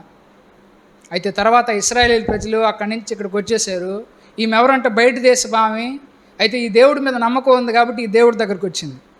అయితే ఆ రాహాబ్ అనేటువంటి ఆ స్త్రీని ఒక పవిత్రమైన స్త్రీగా చూస్తారా, వేశ్యగా చూస్తారా? ఒక వ్యభిచారిగా చూస్తారా, పవిత్రమైన స్త్రీగా చూస్తారా? ఏం రాహాబు, నైట్కి వస్తావా? లేదు, నేను ఇప్పుడు దేవుడిని నమ్ముకున్నాను కదా, మా అని పానేసాను. అబ్బా, చీప్గా మాట్లాడతారు, నీచంగా మాట్లాడతారు, చాలా ఘోరంగా మాట్లాడతారు, చాలా బూతులు మాట్లాడతారు. ఎందుకని? నువ్వు గతంలో నువ్వు చేసిన తప్పును బట్టి జనాలు నిన్ను అంత చీప్గా మాట్లాడతారు. అయితే నువ్వు ఎవరిప్పుడు, అయ్యో ఇంత తప్పులు చేశానే, నేను ఎవరబ్బా? నేను గతంలో వాళ్ళు నువ్వు చేసినటువంటి తప్పు, గతంలో నువ్వు డ్రగ్స్ తాగేవాడురా, గతంలో నువ్వు తాగుబోతురా, గతంలో నువ్వు వ్యభిచారం చేసిన దానివే అని చెప్పి గతంలో నువ్వు చేసిన తప్పులన్నీ మాట్లాడేటప్పుడు నువ్వు దేన్ని గుర్తు చేసుకోవాలంటే, నేను క్రీస్తులో నూతన సృష్టి, ఇదిగో పాతవి గతించెను, సమస్తము నూతనమాయను అనేది జ్ఞాపకం చేసుకో. జక్కయ్య ఒకప్పుడు లంచగొండే, జనాలు మళ్ళీ ఆయన్ని అదే మాటలు పెట్టి విమర్శిస్తూ ఉండొచ్చు. కానీ ఇప్పుడు ఆయన అది కాదు. ఇప్పుడు ఆయన కథ వేరు. ఇప్పుడు ఆయన క్రీస్తులోకి వచ్చాడు. క్రీస్తులో ఆయన ఒక నూతన సృష్టి. అలాగే మగ్దలేనే మరి అన్నా సరే ఒకప్పుడు దయ్యం పట్టిన స్త్రీ, కానీ ఈరోజు ఆమె దయ్యం పట్టిన స్త్రీ కాదు. ఈరోజు ఆ మాటలకు విలువ ఉంటుంది. దయ్యం పట్టిందా, నీ మాటలేందే, నేను వినేదా అని ఆ కాలంలో మనుషులు అనుండొచ్చు. కానీ అది గత జీవితాన్ని గురించి మాట్లాడి మనుషులు ఏదో నిన్ను తక్కువగా చేసినప్పుడు, అయ్యో నా గతం ఇట్టాడిదా అని నువ్వు బాధపడాలి. నీ తల దించుకోవాల్సిన అవసరం లేదు, నువ్వు తల ఎత్తుకోవాలి. ఎందుకంటే మనుషులు అనే మాటలను బట్టి కాదు, నువ్వు క్రీస్తులో నూతన సృష్టి. కాబట్టి ఇప్పుడు నువ్వు పాపివి కాదు, ఇప్పుడు నువ్వు ఎవరనంటే పరిశుద్ధుడివి. ఒకవేళ నీకుండే భక్తి జీవితాన్ని బట్టి స్నేహితులు నీకు దూరంగా వెళ్ళిపోయి ఉండొచ్చు. కొన్నిసార్లు కొంతమంది క్రైస్తవ జీవితాలను బట్టి కొంతమంది దూరం అయిపోతారు. ఎవరు? స్నేహితులు కూడా ఉండరు. ఉదాహరణకి బైబిల్లో యేసు ప్రభు తల్లి మరియా, ఆ సమయంలో ఆమె ఎంత బాధలు ఎదుర్కో ఉంటుందంటే, పెళ్ళి కాకముందే గర్భం ధరించిందనంటే, ఇప్పుడు అటువంటి మరియా అనే స్త్రీతో ఇంకొక ఆడపిల్ల వెళ్ళి ఫ్రెండ్షిప్ చేస్తూ ఉంటుందనుకో, దాంతో ఫ్రెండ్షిప్ ఏంటి బనీక, దాంతో ఫ్రెండ్షిప్ చేయబాకు, ఆడితో పాటు నువ్వు చెడిపోతావు అని ఇంట్లో వాళ్ళు తిడతారు మరియమ్మ. ఎందుకని? పెళ్ళికి ముందే గర్భం తెచ్చుకుంది. కానీ ఆమె ఎవరో మరియకి తెలుసా? అవును, మరియకి తెలుసు. ఆమె చేసిన తప్ప తెలుసు, ఆమెకు తెలుసు. జనాలు అందరూ అంటున్నారు, నాకు వచ్చిన ఈ అవమానం వల్ల ఎవరు నాతో ఫ్రెండ్షిప్ చేయట్లేదు. నువ్వు గుర్తుంచుకోవాల్సిన విషయం ఏంటంటే, యోహాను 15:15లో నేను మిమ్మల్ని స్నేహితులని పిలుస్తున్నాను.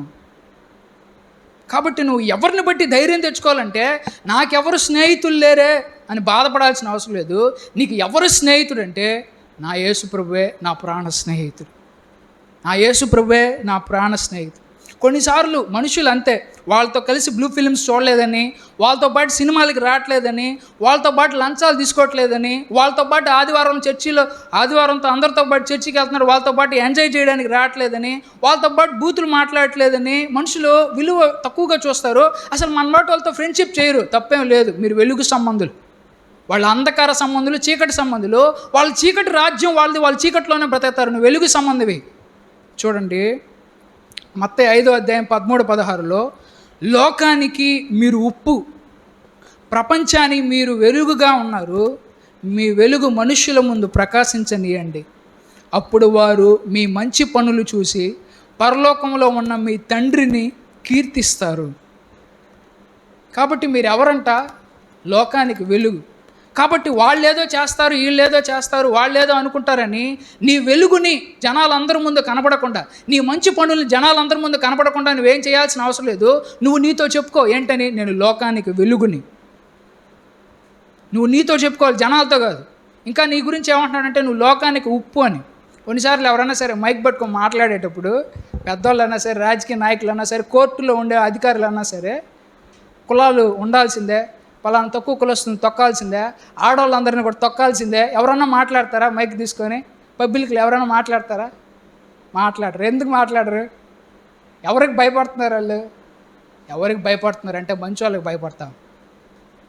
ఎవరికి భయపడుతున్నారంటే రాజకీయ నాయకులు మంచి వాళ్ళకి భయపడతారు. అందరూ చెడ్డోళ్ళు అంటే వాళ్ళకి ఇష్టం వచ్చిన కథలు రాసుకుంటారు, వాళ్ళకి ఇచ్చిన పుస్తకాలు రాసుకుంటారు, వాళ్ళకి నచ్చిన చట్టాలు రాసుకుంటారు.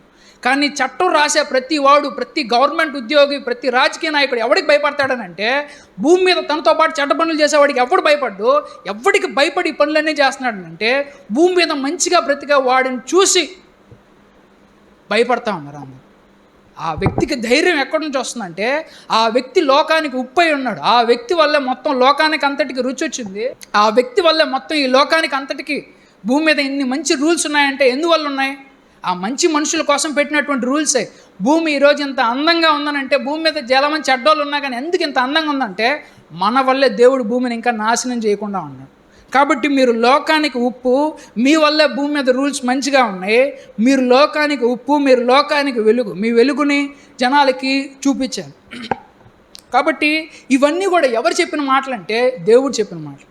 కాబట్టి జనాలు నిన్ను ఏదేదో చెప్పి అన్నీ అవమానిస్తున్నప్పుడు నేను క్రీస్తులో నూతన సృష్టిని, యేసు ప్రభు నా పాపాలని క్షమించాడు, అందరూ యేసు ప్రభువే నా స్నేహితుడు, నేను దేవుని బిడ్డని, నేను రాజవంశానికి చెందిన వాడిని, నేను దేవుని చేత ఎన్నుకోబడినటువంటి వాడిని అని చెప్పి నీతో నువ్వు చెప్పుకోవాలి. అలా చెప్పుకోకపోతే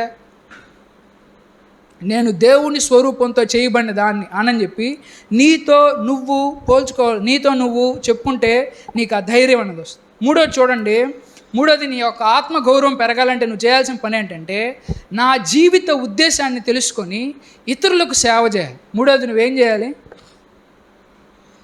నీ జీవిత ఉద్దేశాన్ని తెలుసుకొని ఇతరులకు సేవ చేయాలి. నీ జీవిత ఉద్దేశం తెలుసుకోకపోతే వీళ్ళని చూసి కాపీ కొడతా ఉంటావు. వాళ్ళలాగా నేను ఉండాలా, వీళ్ళలాగా డ్రెస్ వేసుకోవాలి, వాళ్ళలాగా వాక్యం చెప్పాలి, వాళ్ళలాగా పాట పాడాలా అని చెప్పి వాళ్ళకి జెరాక్స్ కాపీలుగా అవుతావు. కానీ దేవుడు నిన్నైతే ఎట్లా సృష్టించాడో అలా నువ్వు ఉండలేవు. కాబట్టి నువ్వు తెలుసుకోవాల్సింది ఏంటంటే నీ జీవిత ఉద్దేశం ఏంటి, నిన్ను ఎట్లా దేవుడు సృష్టించాడు అనేది నువ్వు తెలుసుకోవాలి. అది తెలుసుకొని నువ్వేం చేయాలంటే పక్కోళ్ళకి సేవ చేయాలన్నమాట. చూడండి, మార్కు సువార్త 10:45 ఈ విధంగా ఉంటుంది. యేసు ప్రభు కన్నా సరే ఈరోజు యేసు ప్రభు ఇన్స్టాగ్రామ్లో, యేసు ప్రభు ఫేస్బుక్లో ఎంతమంది ఫాలోవర్స్ ఉన్నారు యేసు ప్రభుకి? ఎక్కడున్నారంటారేమో, ఆ కాలంలో ఉండుంటే చెప్తున్నా. కాబట్టి ఈరోజు యేసు ప్రభుకి ప్రపంచంలో అంతమంది ఎందుకు ఫాలోవర్స్ ఉన్నారని అంటే ఆ రోజు మొత్తం భూమి మీద ఉండే మనుషులందరి కోసం ఆయన ప్రాణం పెట్టి సేవ చేశాడు. కాబట్టి అంతమంది ఫాలోవర్స్, అంతమంది ఆయన అభిమానిస్తాం. మార్కు 10:45 చూడండి, ఎందుకంటే మనుష్య కుమారుడు కూడా సేవ చేయించుకోవడానికి రాలేదు, కానీ సేవ చేయడానికి అందరి పక్షాన తన ప్రాణాన్ని క్రయధనంగా దారబోయడానికి వచ్చాడు అని అన్నాడు. కాబట్టి యేసు ప్రభు ఎందుకు వచ్చాడంట? యేసు ప్రభుకి ఎందుకు వచ్చాడో ఆయన క్లారిటీ ఉంది. రే ఏంద్రా ఏదో ప్రాణం పెడతాను అన్నావు, పోయి సాఫ్ట్వేర్ ఉద్యోగం చేయిపోరా స్వామి, సాఫ్ట్వేర్ ఉద్యోగం చేయిపోరా, ప్రాణం పెడతావు, గీనం పెడతావు, ఇవన్నీ ఏంది మాటలు? జనాల దృష్టిలో విలువైంది, దేవుడి దృష్టికి విలువైంది కాదు. కాబట్టి నిన్ను దేవుడు ఎట్లా అయితే సృష్టించాడో అట్లాగే బ్రతుకు. ఎందుకని మనుషులు ఒకరోజు వాళ్ళు పోతారు, దేవుడి మాట మాత్రమే శాశ్వతంగా ఉంటుందన్నమాట. ఒక్కోసారి కొంతమంది టీచర్లు వాళ్ళ స్కూల్లో నుంచి వెళ్ళిపోతా ఉంటే పిల్లలందరూ ఏడుస్తారు. అట్టే ఎందుకు ఏడుస్తారు? ఆ టీచర్ లాగా మాకు పాఠాలు చెప్పేవాళ్ళు లేరయ్యా, అంత గొప్పగా మాకు సేవ చేశాడని చెప్పి ఆ టీచర్ని అభిమానిస్తారు. ఎప్పుడన్నా సరే ఆ టీచరు ఆ ఊరిలోకి ఎంటర్ అయినప్పుడన్నా సరే, ఆ స్కూల్లోకి ఎంటర్ అయినప్పుడన్నా సరే తల ఎత్తుకొని నడుస్తాడా, తల దించుకొని నడుస్తాడా? ఎక్కడి నుంచి వచ్చింది అతనికి అంత తల ఎత్తుకునే అంత గర్వం? ఎక్కడి నుంచి వచ్చింది? అతను చేసిన పని అట్టాడిది, అతను పడ్డ కష్టం అట్టాడిది. కాబట్టి ధైర్యంగా తలెత్తుకోగలుగుతాను. ఒకవేళ ఎవడన్నా సరే సేవ చేయలేదని అంటే, ఎవడన్నా సాటి మనిషికి దేవుడు తనకి ఇచ్చిన దాంట్లో ఏం చేయలేదంటే తల దించుకొని బ్రతకాల్సిందే. కాబట్టి మూడోది నువ్వు చేయాల్సిన పని ఏంటంటే దేవుడు నువ్వు ఒక రాజకీయ నాయకుడు అన్నా సరే, ఒక టీచర్ అన్నా సరే, ఒక పాస్టర్ అన్నా సరే, నువ్వు చేయాల్సిన పని ఏంటంటే సాటి వ్యక్తికి నువ్వు దేవుడు దేన్నైతే ఇచ్చాడో దాన్ని బట్టి నువ్వు జనాలకి సేవ చేయాలి. అప్పుడే సేవ చేసే ప్రతి ఒక్కరు, నువ్వు చేసే చిన్న సేవ అన్నా సరే, నీ సేవకి ఆ సేవలు అందుకున్న వారందరూ కూడా నిన్ను గౌరవిస్తారు. మత్తయి 23:11 చూడండి, మీలో అందరికంటే గొప్పవాడు మీకు సేవకుడై ఉండాలి. కాబట్టి నేను గొప్పవాడిని అవ్వాలి, సేవ చేయాలి. అందరికంటే గొప్పగా మీరు సేవ చేయాలి. కొంతమంది అంటుంటారు, నన్ను అసలు ఎవరు చర్చిలో పట్టించుకోవట్లేదు, అసలు నన్ను ఎవరు పట్టించుకుంటున్నారని. మనల్ని ఎవరైనా పట్టించుకోవాలంటే మనం ఏం చేయాలంటే, మనల్ని పట్టించుకోవడానికి మనం అడగకూడదు. మనం గొప్పగా వాళ్ళకి సేవ చేసినప్పుడు 10 మంది మన చుట్టూ ఉంటారు. ఎందుకని? నీ సేవలు అందుకోవడం కోసం. కాబట్టి చూడండి, గలతీ 5:13 ప్రేమ కలిగి వినయంతో ఒకరికొకరు సేవ చేసుకోండి. కాబట్టి దేవుడు మనల్ని మన మోటివేషన్ చెప్తున్నాడు అక్కడ. మనం ఎట్లా సేవ చేయాలని అంటే, ప్రేమ కలిగి వినయంతో ఒకరికొకరు సేవ చేసుకోండి అన్నాడు.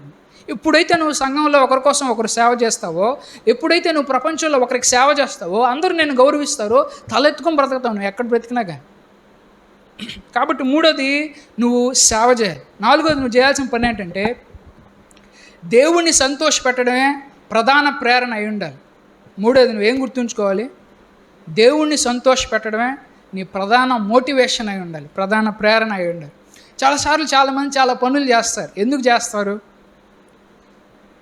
ఆ పని చేస్తే ఎక్కువ డబ్బులు వస్తాయని. అంటే వాళ్ళ మోటివేషన్ ఏంటి, వాళ్ళ ప్రేరణ ఏంటి? డబ్బే వాళ్ళ ప్రేరణ. ఎందుకమ్మా ఇన్స్టాగ్రామ్లో అట్లా పెట్టి నీ అందాలంతా చూపిస్తా ఉన్నావు అంటే, పాపులారిటీ. ఎంత ఎక్కువ మంది పాపులారిటీ వస్తే, అంతగా జనాలను నన్ను అభిమానిస్తే, ఆ అభిమానమే నాకు కావాలి అంటే, ఆమె చూడండి ఎట్లా అభిమానాన్ని సంపాదించుకుంటుందనంటే, జనాలు సంతోష పెట్టాలని చూస్తుందన్నమాట. అంటే పాపులారిటీ ట్రాప్లో పడింది ఆమె. కాబట్టి ఎందుకయ్యా నువ్వు నీ కారు అంత నీట్గా తుడుస్తున్నావు అంటే, తుడవకపోతే మా ఓనర్ తిడతాడండి అంటే, ఎవరి కోసం తుడుస్తున్నాడు ఆయన? ఓనర్ కోసం తుడుస్తున్నాడు కానీ దేవుడి కోసం తుడవట్లే. ఎందుకన్నా అంత కష్టపడతా ఉన్నా? కష్టపడిపోతే భార్య పక్కలోనికి రానిత్తముడా అంటే, భార్య పక్కలోకి రానియడం కోసం కష్టపడతాడు ఆయన. అంటే ఇట్లా ప్రతి వ్యక్తులు వాళ్ళు కష్టపడేటప్పుడు ఎందుకు కష్టపడతారు? ఎందుకమ్మా అంత కష్టపడి చదువుతున్నావు అంటే, నేను క్లాస్లో దానికంటే ఎక్కువ రావాలన్నా నాకా అంటే, ఆ మోటివేషన్ ఏంటి? దేవుడి కోసం చదవాలనేది కాదు. పలానా వాడికంటే ఎక్కువ జాబ్ సంపాదించాలా, పలానా వాడికంటే ఎక్కువ మార్కులు సంపాదించాలి. అది మనుషులందరూ కూడా ఎవరికి నచ్చినట్టు వాళ్ళు బ్రతుకుతూ ఉన్నారు, వాళ్ళ మోటివేషన్లో వాళ్ళందరూ బ్రతుకుతూ ఉన్నారు. కానీ ఒక్కడు కూడా నేను దేవుడికి నచ్చినట్టు బ్రతుకుతున్నానని, నాకు దేవుడి సంతోషమే ముఖ్యం అని చెప్పి ఒక్కడు కూడా చేయట్లేదు. చూడండి, కొలస్సీ 3:23 మీరు ఏమి చేసినా అది మనుషుల మెప్పు కోసం కాకుండా ప్రభు కోసం చేస్తున్నామని హృదయపూర్వకంగా చేయండి. కాబట్టి మీరేం చేసినా ఎట్ట చేయాలంట? మనుషుల మెప్పు కోసం కాదు. ఏం తమ్ముడా కానిస్టేబుల్ పడినట్టు ఎగ్జామ్ రాస్తున్నట్టు, అవునన్నా అందరూ ఏం చేస్తామని అడుగుతున్నారు, ఏదో ఒకటి చేయాలి కదా, అందుకని కానిస్టేబుల్ అన్నా రాద్దాం అనుకుంటున్నానన్నా అంటే, ఎందుకు రాస్తున్నాడు ఆ అబ్బాయి? దేవుణ్ణి సంతోషపెట్టాలని రాయట్లే. జనాలు చెప్పుకోవడానికి ఏదో ఒక ఉద్యోగం చేస్తున్నాను, అది చేస్తున్నాను, కోచింగ్ చేస్తున్నాను అని చెప్పుకోవడం కోసం చదువుతున్నాను. ఒకవేళ ఈ మోటివేషన్లో మనకుంటే ఏమైపోద్దంటే, ఉదాహరణకి మనం ఏదన్నా ఈ పని చేస్తే నాకు డబ్బు వస్తుంది అని చెప్పి ఆ పని చేస్తున్నాం అనుకోండి, డబ్బు రాలేదంటే మళ్ళీ మన ఆత్మగౌరవం తగ్గిపోద్ది. అయ్యో నేను చేసే పని డబ్బు రావట్లేదే, తగ్గిపోద్ది. ఒకవేళ నువ్వు ఒక మంచి రాజకీయ నాయకుడు వాడిని గొప్పగా సేవలు చేస్తూ ఉండొచ్చు, కానీ జనాలు నిన్ను గుర్తించలేదనుకో, మళ్ళీ నీ ఆత్మగౌరవం తగ్గిపోద్ది. ఎంత చేస్తున్నా ఈ జనాలు నన్ను ఏమి పట్టించుకోవట్లేదే. నువ్వు ఒక హౌస్ వైఫే అయి ఉండొచ్చు, నీ ఇంట్లో ఉండే వాళ్ళందరి కోసం కష్టం కోసం నువ్వు చేస్తున్నావు, నీ అత్త కోసం లేకపోతే నీ భార్య కోసం వాళ్ళ కోసం చేస్తూ ఉన్నావు, నీ ఇంట్లో నీ భార్య వాళ్ళు సంతోషం కోసం చేస్తూనే ఉన్నావు. ఒకవేళ వాళ్ళ దగ్గర ప్రేమ కరువు అయితే మళ్ళీ నీ ఆత్మాభిమానం తగ్గిపోద్ది. ఇట్టాటోళ్ళ కోసం నేను కష్టపడేది, ఇట్టాటోడితో నేను కాపురం చేసేది, వీళ్ళ కోసం ఎంత కష్టపడి డబ్బు సంపాదించేది అని చెప్పి మన ఆత్మ న్యూనత భావం తగ్గిపోద్ది, మన పర్ఫార్మెన్సు ప్రొడక్టివిటీ కూడా తగ్గిపోద్ది. కాబట్టి ఈ భూమి మీద ఉండేటువంటి ఈ పాపులారిటీ ట్రాప్లో పడిపోయి వాళ్ళ సంతోషం కోసం వీళ్ళ సంతోషం కోసం చేసినప్పుడు ఓనర్ కొన్నిసార్లు ఎంత బాగా చేసినా తిడతారు, ఎందుకంటే ఓనర్లు కొంతమంది అంతే. కాబట్టి వాళ్ళ సంతోషం కోసం వీళ్ళ సంతోషం కోసం చేయకూడదు. నువ్వు ఎవరి సంతోషం కోసం చేయాలనంటే దేవుడి సంతోషం కోసమే చేయాలన్నమాట. కాబట్టి సాఫ్ట్వేర్ జాబ్ చేస్తే ఎక్కువ శాలరీ వస్తుంది, గవర్నమెంట్ జాబ్ చేస్తే ఎక్కువ మంది నన్ను గౌరవిస్తారు, డాక్టర్ టీచర్ అయితే అప్పుడు అందరూ నన్ను గొప్పగా చూస్తారు అని చెప్పి మనం ఎవరిని చూస్తున్నామనంటే జనాల దగ్గర గొప్పతనాన్ని చూస్తున్నాం. కానీ ప్రతి ఓడు దేవుడిని మర్చిపోతా ఉన్నాడు, దేవుడి సంతోషం కోసం మనం ఉన్నామని చెప్పి మర్చిపోతా ఉన్నాడు. అయితే యేసు ప్రభు చూడండి, యేసు ప్రభు ఎందుకని ఆయన గొప్పోడయ్యాడని అంటే, ఈరోజన్నా పరలోక రాజ్యంలో అన్నా ఆయన ఎవరి సంతోషం కోసం కష్టపడ్డాడంటే మనుషుల సంతోషం కాదు, దేవుడి సంతోషం కోసం ఆయన కష్టపడ్డాడు. కాబట్టి ఎప్పుడన్నా సరే నువ్వు దేవుడి సంతోషం కోసం దేవుడి సంతోషం కోసం కష్టపడ్డావు. నువ్వు వ్యాపారం ఎందుకు చేస్తున్నావు అంటే దేవుడి సంతోషం కోసం చేస్తున్నావు. ఉద్యోగం ఎందుకు చేస్తున్నావు అంటే దేవుడి సంతోషం కోసం చేస్తున్నావు. ఇప్పుడు ఉన్నట్టుండి నీకు వచ్చేటువంటి పనిలో డబ్బు రాలేదు, అప్పుడు నువ్వేమైపోతావు? అందరిలాగా సంపాదించలేకపోతావు, ఏదో నా జీవితం అని బాధపడవు. ఆత్మ నూనెత భావంతో తగ్గిపోవు. ఎందుకని? నువ్వు కష్టపడేది దేవుడు తెలుసు. నేను ఎంత కష్టపడాలో నా సాయి శక్తిలో కష్టపడతా ఉన్నాను. నా కష్టం దేవుడు చూస్తున్నాడు. నా కష్టం దేవుడిని సంతోషపెట్టద్ది. నాకు కనిపించే డబ్బు కాదు నా యొక్క మెజర్మెంటు, దేవుడి మొహంలో చూసే ఆనందమే నా కొలత. కాబట్టి ఎప్పుడైతే అది నీది అవద్దో, ఒకవేళ నువ్వు చేసే పనిలో డబ్బులు రాకపోయినా, నువ్వు ఏ వ్యక్తులకైతే సేవ చేసావో వాళ్ళందరూ కూడా నిన్ను మరిచిపోయినా, ఎవరు నీకు సహాయం చేస్తారు, ఎవరు నిన్ను ఒంటరిగా ఉన్నప్పుడు ఆదుకుంటారంటే, ఏ దేవుడి కోసం అయితే చేసావో ఆ దేవుడే నిన్ను ఆదుకుంటాడు. యోహాను సువార్త 8:29 చూడండి, యేసు ప్రభు ఈ విధంగా అంటాడు, నన్ను పంపినవాడు నాతో ఉన్నాడు, నేను ఎల్లప్పుడూ ఆయనను సంతోషపరిచే వాటినే చేస్తున్నాను, కాబట్టి ఆయన నన్ను ఒంటరిగా వదిలిపెట్టలేదు అని చెప్పాడు. అప్పుడు యేసు ప్రభువు దేవుని సంతోషపెట్టేదే చేస్తున్నాడంట. కాబట్టి దేవుడు నన్ను ఒంటరిగా, కాబట్టి నిన్ను కూడా నువ్వు దేవుని సంతోషపెట్టేది చేస్తే దేవుడు నిన్ను ఒంటరిగా వదిలేస్తాడా? కాబట్టి నువ్వు కష్టపడి పిల్లలు పెంచుతా ఉన్నావు. మా పిల్లకాయలు రేపు పొద్దున్న పెద్ద అయితే నన్ను చూసుకుంటారని పెంచుతూ ఉండా. ఒకవేళ రేపు పొద్దున్న చూసుకోకపోతే నీ కష్టం అంతా వృధా అయిపోదు. ఒకవేళ నువ్వు దేవుడి కోసం పిల్లలు పెంచితే, నీ పిల్లలు నువ్వు చూసుకోకపోయినా ఎవరు నేను చూసుకుంటారు, ఎప్పుడు నువ్వు ఒంటరివాడు కాకుండా ఉంటావంటే నువ్వు దేవుడి కోసం కష్టపడినప్పుడు మాత్రమే, దేవుడిని సంతోషపెట్టేవాడివి మాత్రం అయితే. ఇక్కడ ఆయన అంటున్నాడు, నేను దేవుడిని సంతోషపెడుతున్నాను కాబట్టి నేను ఒంటరివాడిని కాదు, నేను దేవుడు నన్ను ఒంటరిగా వదిలిపెట్టాడు కాబట్టి నన్ను ఒంటరిగా వదిలిపెట్టాడు అంటున్నాడు. ఎందుకు? కాబట్టి నేను సంతోషపరుస్తున్నాను కాబట్టి. బైబిల్లో ఒకసారి ఆయన ఏలియా కన్నా సరే, సారెపతి విధవరాల కన్నా సరే ప్రపంచంలో ఆహారం లేదు, కానీ వాళ్ళకి మట్టు కడుపుకి ఏం తక్కువ కాల. ఎందుకని? వాళ్ళు పనులు ఎందుకు చేస్తున్నారంటే దేవుణ్ణి సంతోషపెట్టడం కోసం చేస్తున్నారు. ప్రపంచానికి ఆహారం కరువు అయి ఉండొచ్చు, వాళ్ళకి మాత్రం ఆహారం కరువు అవ్వదు. కాబట్టి మనుషులకు భయపడి వాళ్ళేదో నన్ను చేస్తారని చెప్పి వాళ్ళ సంతోషం కోసం చూసి ఆ జనాల మధ్య గొప్పగా అవ్వుకోవాలని చూస్తే ఒక విషయం జ్ఞాపకం చేసుకోండి, జనాలు వాళ్ళకి భయపడి మనం ఏదో చేస్తే ఏమవుద్దంటే, కొన్నిసార్లు మనుషులు మనల్ని వింతగా చూస్తున్నారని, మనుషులను అసలు మనం పట్టించుకోవట్లేదని అని చెప్పి వాళ్ళ కోసం చూస్తే అసలు మనుషులు ఎవరు? చూడండి, యెషయా 2:22 తమ నాసికా రంధ్రములలో ఊపిరి తప్ప ఏమీ లేని నరులను నమ్మడం మానండి, వారిని ఎందుకు లక్ష్య పెట్టాలి? నువ్వు ఒక్కడో దేవుడి కోసం నిలబడితే దేవుడు నీ కోసం ఒక గొప్ప జనాంగాన్ని సృష్టిస్తాడు. ఒకసారి మోషేతో దేవుడు అన్నాడు, ఏమనంటే, ఇశ్రాయేలీల ప్రజలు ఎవరు కూడా దేవుడిని సంతోషపెట్టలా, మొత్తం అందరిని చంపేస్తానని అన్నాడు. ఎందుకు దేవా, ఎందుకు చంపేస్తావు? పాని, అందరిని చంపేస్తా పాని, నువ్వు ఒక్కడే చాలు, నీ ఒక్కడి ద్వారానే అనేక వేల మంది జనాలను సృష్టిస్తా, నీ ఒక్కడిని గౌరవించడం కోసం అంతమంది జనాలను సృష్టిస్తా. వీళ్ళందరూ నిన్ను గౌరవించకపోవచ్చు, నీ ఒక్కడి కోసం ఇంతమంది జనాలు సృష్టిస్తా, అంతమందిని సృష్టించింది నేనే. వాళ్ళెవరు? నాసికానందరాలు, ఊపిరి ఉన్నటువంటి వాళ్ళకి భయపడతారు అని మోషేతో చెప్పి. కాబట్టి మనం వాళ్ళేదో జనాలకు భయపడి గడ్డి మనుషులకి, మట్టి మనుషులకి, వాళ్ళకి భయపడితే మనం దేవుణ్ణి సంతోషపెట్టేయడం మానేస్తాం, జీవం కలిగిన దేవుణ్ణి మనం పక్కన పెట్టేస్తాం. కాబట్టి నేను సంతోషంగా ఉండాలని అంటే, అందరూ నన్ను సంతోషంగా చూడాలంటే పూర్తిగా అబద్ధం. నువ్వు మనుషుల్ని సంతోషపెడుతూ దేవుణ్ణి సంతోషపెట్టలేవు, నువ్వు పెడితే ఎవరినన్నా ఒక్కరినే సంతోషపెట్టు. ఐదోది నువ్వు తెలుసుకోవాల్సింది ఏంటంటే, జనాల ప్రేమ కంటే దేవుని ప్రేమని ఆస్వాదించాలి. ఐదోది నువ్వేం తెలుసుకోవాలి, జనాల ప్రేమ కంటే, కొన్నిసార్లు ఎప్పుడైతే నువ్వు ఇట్లా బ్రతుకుతావో జనాలు నిన్ను లైక్ చేయరు, జనాలు నిన్ను ఇష్టపడరు. ఎందుకని? నువ్వు వాళ్ళ సంతోషం కోసం బ్రతకనప్పుడు, వాళ్ళకి ఇష్టం వచ్చినట్లుగా నువ్వు బ్రతకనప్పుడు జనాలు నిన్ను ఇష్టపడరు. అప్పుడు నువ్వు గుర్తుంచుకోవాల్సిన విషయం ఏంటంటే, యేసు ప్రభు గుర్తు తెచ్చుకున్న విషయమే గుర్తు తెచ్చుకోవాలి. చూడండి, యోహాను 10:17 నా తండ్రి నన్ను ప్రేమిస్తున్నాడు. ఏమంటున్నాడు? మీరు ఆ సమయంలో గుర్తుంచుకోవాల్సిన విషయం ఏంటంటే 10 మంది నిన్ను చిన్న చూపు చూసేటప్పుడు, లోకం నిన్ను తక్కువగా చూసేటప్పుడు నువ్వు నీతో చెప్పుకోవాల్సిన మాట ఏంటంటే, నా తండ్రి నన్ను ప్రేమిస్తున్నాడు కాబట్టి నేను తలెత్తుకొని ఉంటాను.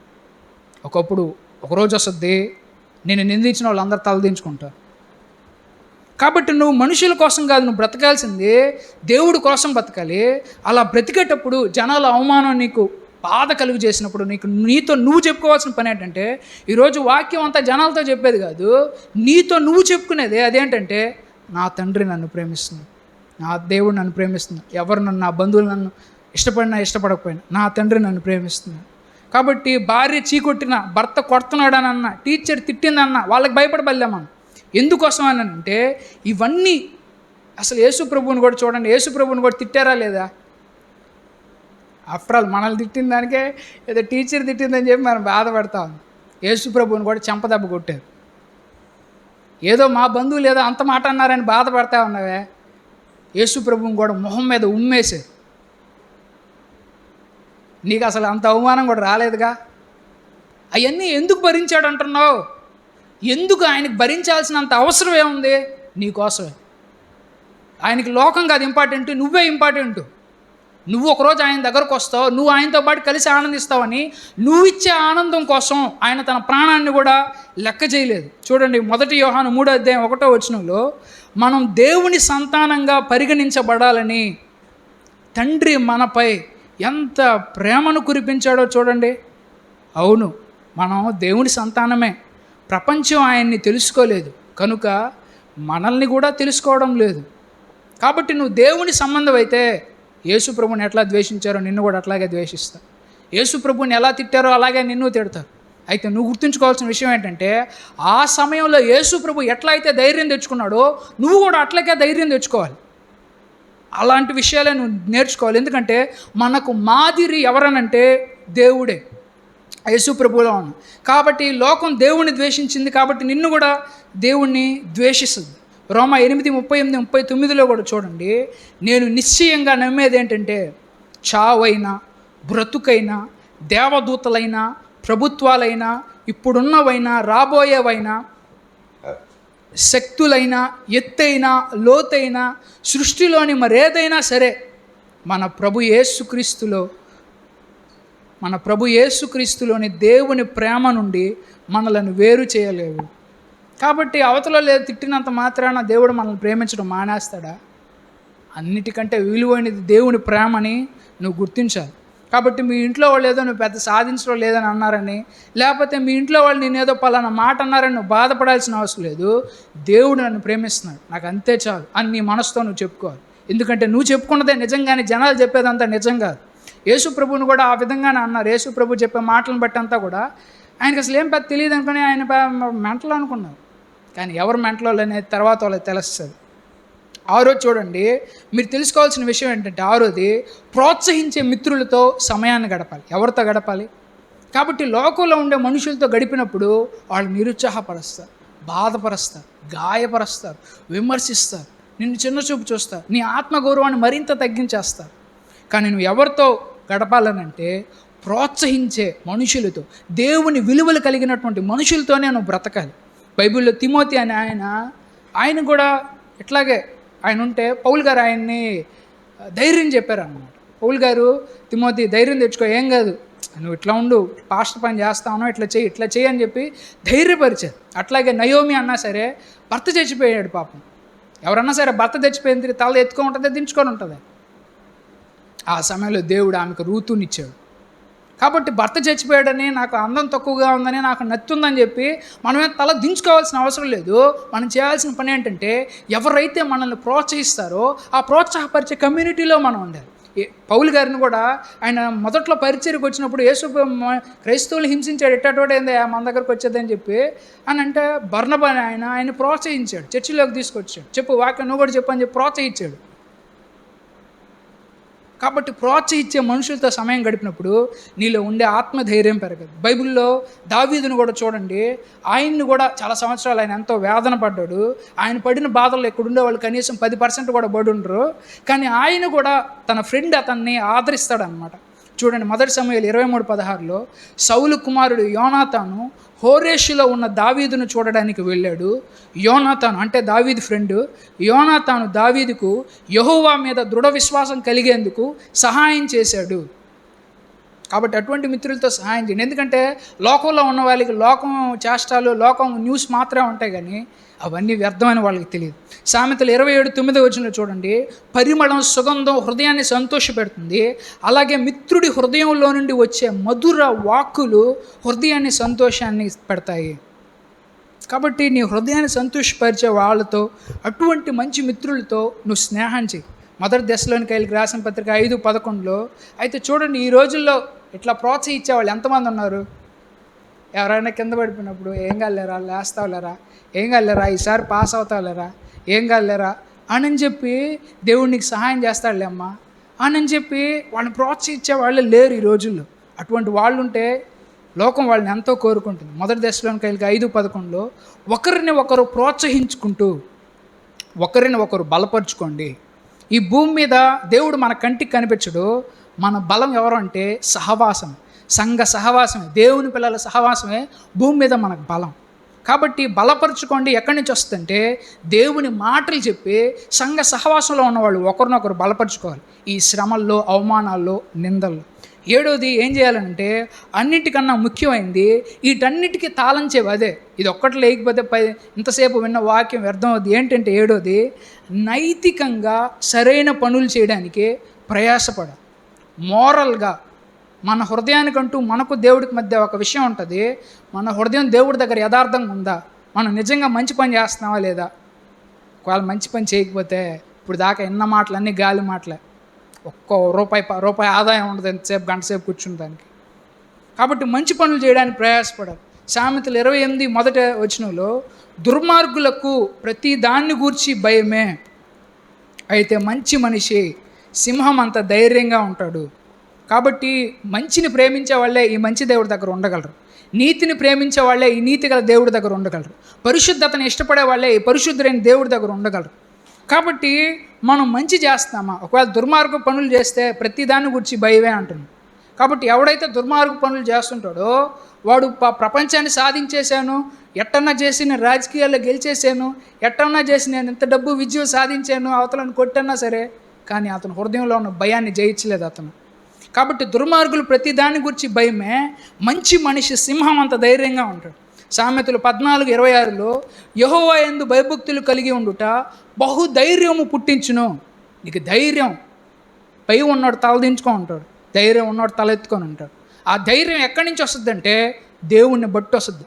ఇప్పుడు దాకా చెప్పిన ఇవన్నీ కూడా లోకంలో దొరికేటి కాదు, అవి దేవుడి దగ్గర దొరికేటి మాత్రం. ఇవన్నీ ఎక్కడ లాక్లో ఉన్నాయంటే తాళం చెవి ఈ చివరి దాంట్లో ఉంది. ఏంటనంటే దేవుడు యందు భయభక్తులు కలిగి ఉండడమే ఈ వీటన్నిటికీ మూలం. అసలు మొదట్లోదే చేయలేదంటే మిగిలిన అన్నీ అసలు ఏం రావు. చెప్పినా నీ మనసు నమ్మదు, నీ మనసుతో నువ్వు చెప్పుకున్నావు. 1 యోహాను 3:21 ప్రియ మిత్రులారా, మన హృదయాలు మన దేవుని మీద నిందారోపణ చేయనిచో, మన హృదయాలు మన మీద నిందారోపణ చేయనిచో మనకు ఆయన సమక్షంలో ధైర్యం ఉంటుంది. కాబట్టి ఇప్పుడు దాకా ఇవన్నీ మిమ్మల్ని దేవుడిని బట్టి ధైర్యం తెచ్చుకోవాలని అంటున్నాను. కనీసం మీకు అసలు దేవుడి దగ్గర తలెత్తుకునేంత ధైర్యమే లేకపోతే ఇంక ఇవన్నీ ఎక్కడి నుంచి వస్తాయి?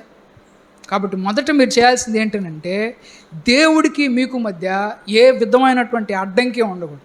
దేవుడితో మీ సంబంధానికి మధ్య ఏ విధమైన భయము ఉండకూడదు. దేవుడి సన్నిధానంలో మీరు తలెత్తుకొని జీవించే విధంగా మీకు దేవుడికి మధ్య రిలేషన్షిప్ ఉండాలి. అప్పుడే దేవుడు మిమ్మల్ని గొప్పగా దీవించడం అన్నా సరే, గొప్పగా చేయడం అన్నా సరే చేస్తారు. కాబట్టి దేవుడు ఆ ప్రపంచంలోనే కాదు, ఈ ప్రపంచంలో అన్నా సరే దేవుడు దీవిస్తాడు. ఉదాహరణకి దావీదుని ఎక్కడ దీవించాడు? ఆయన కూడా ఆత్మ నూన్యత భావం కలిగినటువంటి వాడే, ఆయన కూడా బలహీనుడే. కానీ బలవంతులైన ఆర్మీలో ఉన్న వాళ్ళని వాడుకోలేదు, బలహీనుడైన దావీదునే దేవుడు వాడుకున్నాడు. కాబట్టి నేను బలహీనుడిని, నేనేం చేయలేకపోతున్నానంటే దేవుడు నిన్నే వాడుకుంటాడు. నీ బలహీనతను బట్టే దేవుడు ఎక్కువ ఆనందిస్తున్నాడు. నువ్వు చేసే పని ఎక్కువ దేవుడికి ఆనందం ఇవ్వదు, కానీ నీ బలహీనతలో దేవుడి సన్నిధానానికి వచ్చి ధీరంగా తలదించుకొని నువ్వు అడిగేదే దేవుడికి ఎక్కువ ఆనందం ఇస్తుందని గుర్తుంచుకో. ఒకసారి నేనేం చెప్పి ముగిస్తాను చూడండి. మొట్టమొదటిది ఆత్మగౌరవం పెంచుకోవాలంటే మొట్టమొదటిది క్రీస్తులో నీ విలువని గుర్తించాలి. నువ్వు ఎవరు అనేదాన్ని గుర్తించాలి. నువ్వు దేవుడి స్వరూపంలో ఉన్నావని చెప్పి వాళ్ళు వీళ్ళు చెప్పేది నువ్వు నమ్మాల్సిన అవసరం లేదు, నువ్వు విలువ పెట్టి కొనబడ్డావు. రెండోది నీ గుర్తింపుని, అసలు నువ్వెవరో తెలుసుకోవాలి. నువ్వెవరో తెలుసుకోకపోతే వాళ్ళు వీళ్ళు 100 చెప్తారు, వాళ్ళు వీళ్ళు చెప్పే అంత నిజం కాదు, వాళ్ళు లోక సంబంధులు, లోకం చెప్పినట్టే మాట్లాడతారు. మూడోది స్పష్టమైన ఒక ఉద్దేశంతో ఇతరులకి సేవ చేయాలి. నీ జీవిత ఉద్దేశాన్ని తెలుసుకొని నువ్వు ఇతరులకి సేవ చేయాలి. తర్వాతది దేవుని సంతోషపెట్టడమే నీ ప్రధాన లక్ష్యమై ఉండాలి, నీ ప్రధాన ధ్యేయమై ఉండాలి, నీ ప్రధాన ప్రేరణ అయి ఉండాలి. జనాల ప్రేమ కంటే దేవుని ప్రేమను ఆస్వాదించాలి. భార్య ప్రేమ కంటే కూడా, ఫ్రెండ్ ప్రేమ కంటే కూడా నువ్వు ఎవరి ప్రేమను ఎక్కువ ఆస్వాదించాలని అంటే దేవుడి ప్రేమని ఆస్వాదించాలి. ఎందుకంటే ఒకరోజు భార్య అయినా సరే భర్త అయినా సరే దూరం చేస్తారు. ఆ రోజు కూడా నువ్వు ధైర్యంగా తలెత్తుకోవాలంటే దేవుడికి నువ్వు దగ్గర ఉండాలి. ప్రోత్సహించే మిత్రులతో సమయాన్ని గడపాలి. చివరిది నైతికంగా సరైన పనులు చేయడానికి ప్రయాసపడ. చిన్న ప్రార్థన చేసుకో. పరిశుద్ధుడా, పరిపూర్ణుడా నాయన, మీకే వందనాలు ప్రభా. నిజమే తండ్రి ప్రభా, లోకానికి అర్థం కాని మాటలు నాయన మాకు చెప్పారు. నిజమే తండ్రి అయా, లోకంలో ఉన్నటువంటి వాళ్ళలాగా మేము బ్రతకకుండా, అయా లోకపు చేష్టలు మేము చేయకుండా నాయన మేము బ్రతికేటప్పుడు ప్రభా మంచిగా బ్రతకడానికి నాయన సహాయం దయచేయండి. చాలాసార్లు తండ్రి వాళ్ళు ఏదో అంటారు, వీళ్ళు ఏదో అంటారని ప్రభా మనుషుల కోసమే మేము ఆలోచిస్తున్నాం, కానీ వీళ్ళంతా గడ్డి మనుషులు, వీళ్ళందరూ ప్రభా గట్టి ఊపిరి లాంటి మనుషులని ప్రభా మేము గుర్తించలేకపోతా ఉన్నాం. యావత్ సృష్టిని చేసినటువంటి దేవా, మిమ్మల్ని మేము పక్కన పెట్టేస్తున్నాం తండ్రి. అయ్యా, మిమ్మల్ని మేము కోల్పోతే మొత్తం కోల్పోయినట్టే దేవా. కాబట్టి నాయన మీ సంతోషం కోసం ప్రధాన మోటివేషన్గా మేము కష్టపడినప్పుడు మమ్మల్ని పోషించే బాధ్యత మీదే. నేను కష్టపడినంత వరకు కష్టపడతా ఉన్నాను, ఫలితం రాకపోయినా నా దేవుడే నన్ను పోషిస్తాడనేటువంటి ధైర్యం ప్రభా మా అందరిలో ఉండించండి.